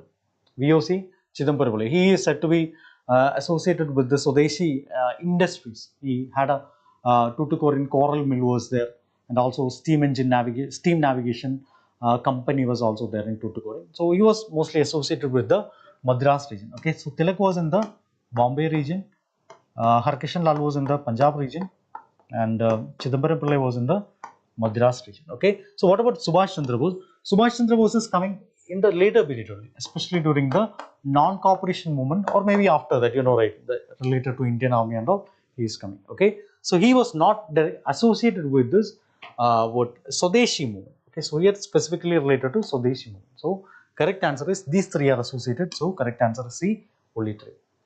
Okay, all right. Moving on to next one. This is related to the Calcutta session of the National Congress. So what all things are there? It marked the approval of the Nehru report. Okay, so this is coming in 1928. 1920. So obviously the Nehru report, Simon Commission is coming. Simon Commission asked Motilal Nehru to be, succeeding that Motilal Nehru made the Nehru report. So again, several suggestions were, one was the dominion status, and even though many of them disregarded this dominion status, especially the younger factions like Jawaharlal Nehru, Subhash Chandra Bose, Satyamurthy and all, but still this was approved in the Calcutta session in 1928, which makes this statement right. Okay, the statement is right. It demanded Purna Swaraj as the goal of Congress. Okay, so this is what I said earlier. We were going with the dominion system, but after this, the younger factions wanted Purna Swaraj to be the goal. Ultimately, in the future, it should be the goal. Okay, so this statement is also correct. Even though the older leaders wished that the dominion status need not be dropped at that time. Okay, in haste. So this is also correct. Next one, it marked the beginning of civil disobedience movement. This is 1920. Civil disobedience movement is coming in 1930. So we cannot say that it marked the beginning of the civil disobedience movement. Many other things also happened in between, like the meeting between Irwin and all happened after that. So Calcutta session did not mark the beginning of the civil disobedience movement. Okay, the decision of launching the CDM came much later, and ultimately that happened after Gandhi launched the Dandi March. Okay, March to Dandi from Ahmedabad. So this is wrong. So which of the following are correct? B, 1 and 2. Okay. All right. Next one. Consider the following statements about Dayananda Saraswati's approach to socio-religious practices. Again, this is from socio-religious movements in India. Okay, first one. He believed in authority of Vedas but encouraged rational interpretation. This is correct. General statement. He was not even though it was a revivalist movement, so he was, even though he believed in authority of Vedas but encouraged rational interpretation. This is correct only. He supported recitation of mantras by all castes. Yes, this is also correct. He said all castes should be part of this, all religious sections of all sections of the society should be allowed to praises Vedas. That was his statement. So in that way, he was a reformist. Okay, all right. Third one, he strictly, so this is correct, So he strictly enforced idol worship as a central mode of devotion. No, he was little reformist in this way. So he didn't enforce the idol worship. In fact, he was against the idol worship. Okay, so he advocated for more reformist as well as ritualistic way of practicing. Okay, all right. So this is wrong. He recognized the necessity of universal brotherhood transcending caste boundaries. He recognized the necessity of universal. So he advocated universal brotherhood, and he believed that all humans share a divine bond. Okay, all right. So this is also kind of, maybe we can say, general statement itself. So correct answer is 1, 2, 3. Okay, see, only 3. That is the correct option. Okay, all right. Moving on to next one. Again from art and culture, or maybe you can say from medieval India. Which architectural style of temple building was developed by Chalukyas of Badami? Okay, so we have different types of building style. Nagara is in the northern part. Dravidian is in the southern part. Okay, Nagara became popular even during the Pratihara period, or maybe in during the Chandela period, the Khajuraho temples and all that. Dravidian in the Pallava period, or maybe later during the Chola period and all, it became popular. Chalukyas were there somewhere in between in the present Badami, especially in the Karnataka region. So what they did is they combined both this Nagara as well as Dravidian style of architecture, and they created something new known as a Vesara style of architecture. It had both elements of this Nagara as well as Dravidian style of architecture. Okay, so the correct answer is Vesara style of architecture. Okay, all right. So C is the correct answer. Now let's move on to current affairs. Okay, so history is over. Now moving on to current affairs talk. All right, so this is related to species in news. With respect to greater adjutant star seen in the news recently, consider the following statement. They feed on dead matter. They can fly in high sky. They are found only in Assam. IUCN status is critically endangered. They feed on dead matter. This is correct. They scavenge. They are scavengers. They predate on the dead matter. Okay, so this statement is correct only. They can fly in high skies. Obviously, they are. It's not. It's a big bird. Even their height can be from 120 to 152 centimeter also, and wingspan is also very high. Maybe 250 centimeter wingspan is also there. But still, they can fly high in the sky. Okay, so this statement is correct. Now they are only found in Assam. This is not the case. Even they are found in India itself. They are found in other places like Bihar. Maybe if you go to the north, the Nepal region and all, you can find them. So this is wrong.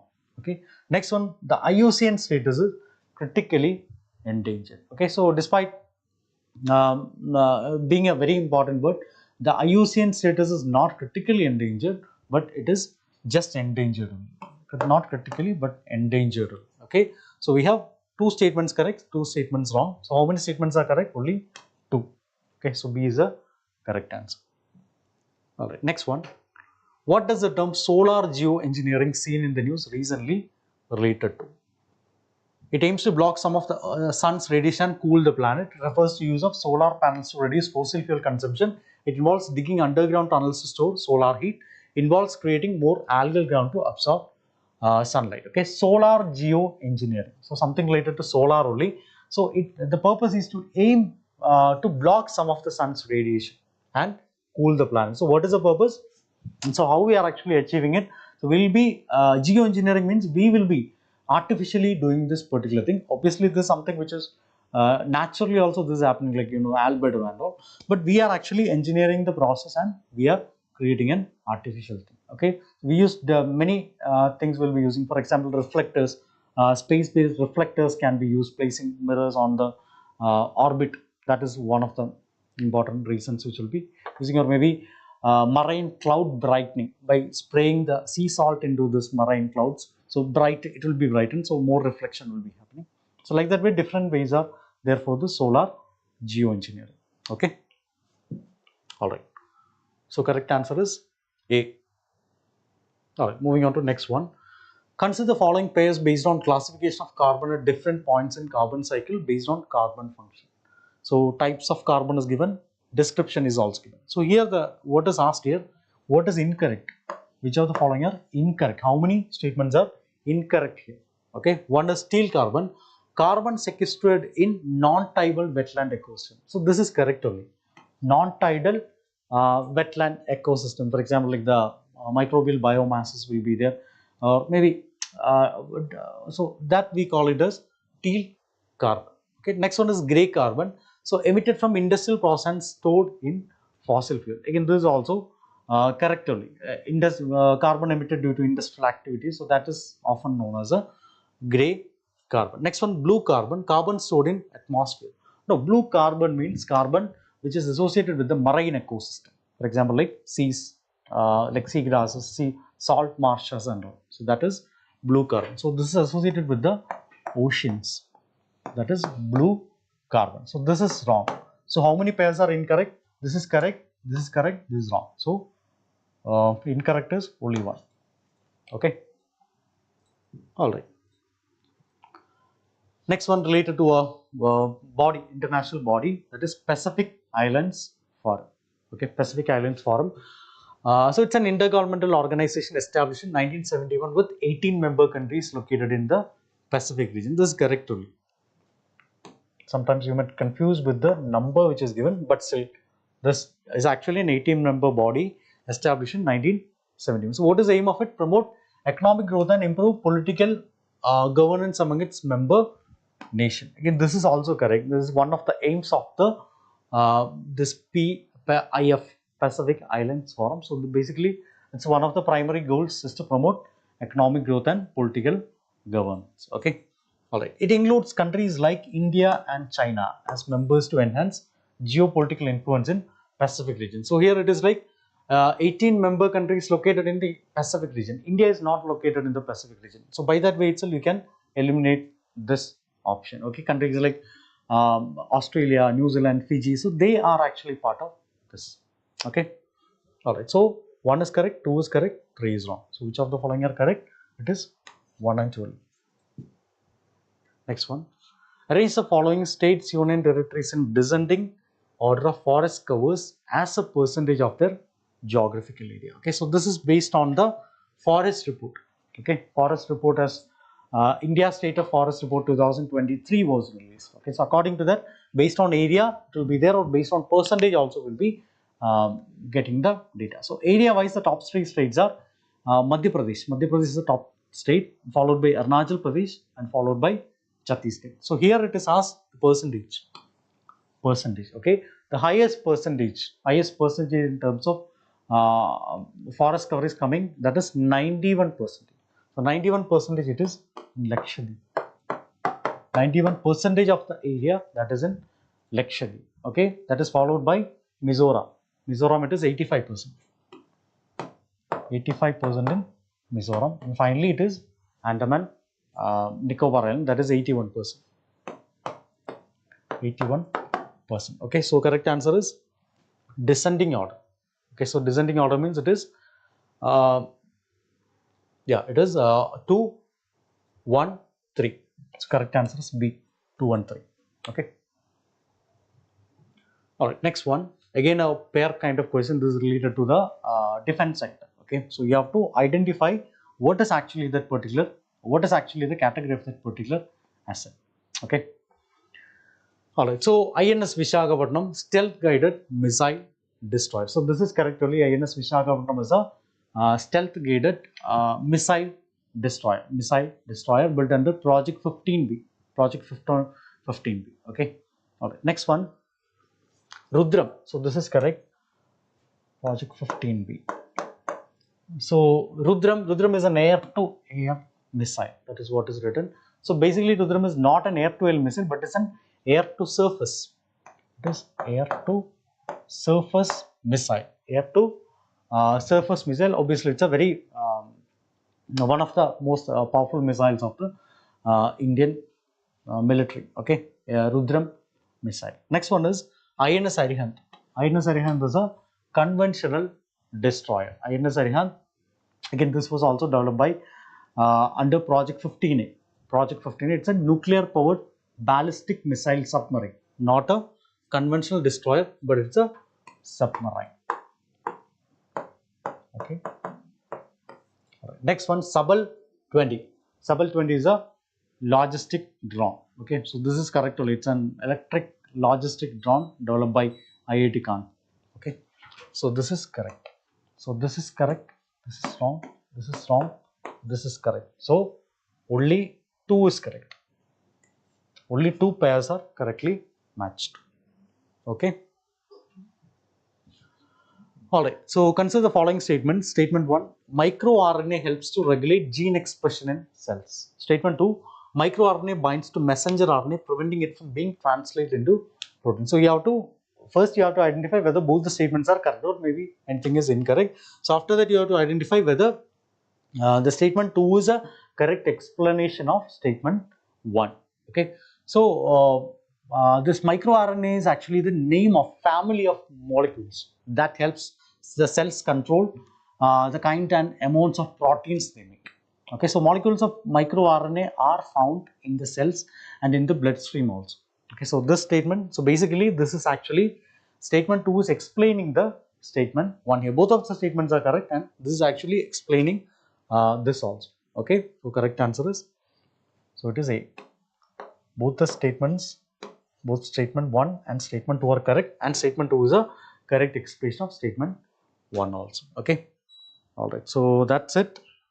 So we have completed the discussion of all the questions of this Saksham test 2. Okay, so now you'll be having Saksham test 3. So we'll be having a discussion session on the Saksham test 3 also. Okay, all right, so do attend that. Thank you. That's it for today.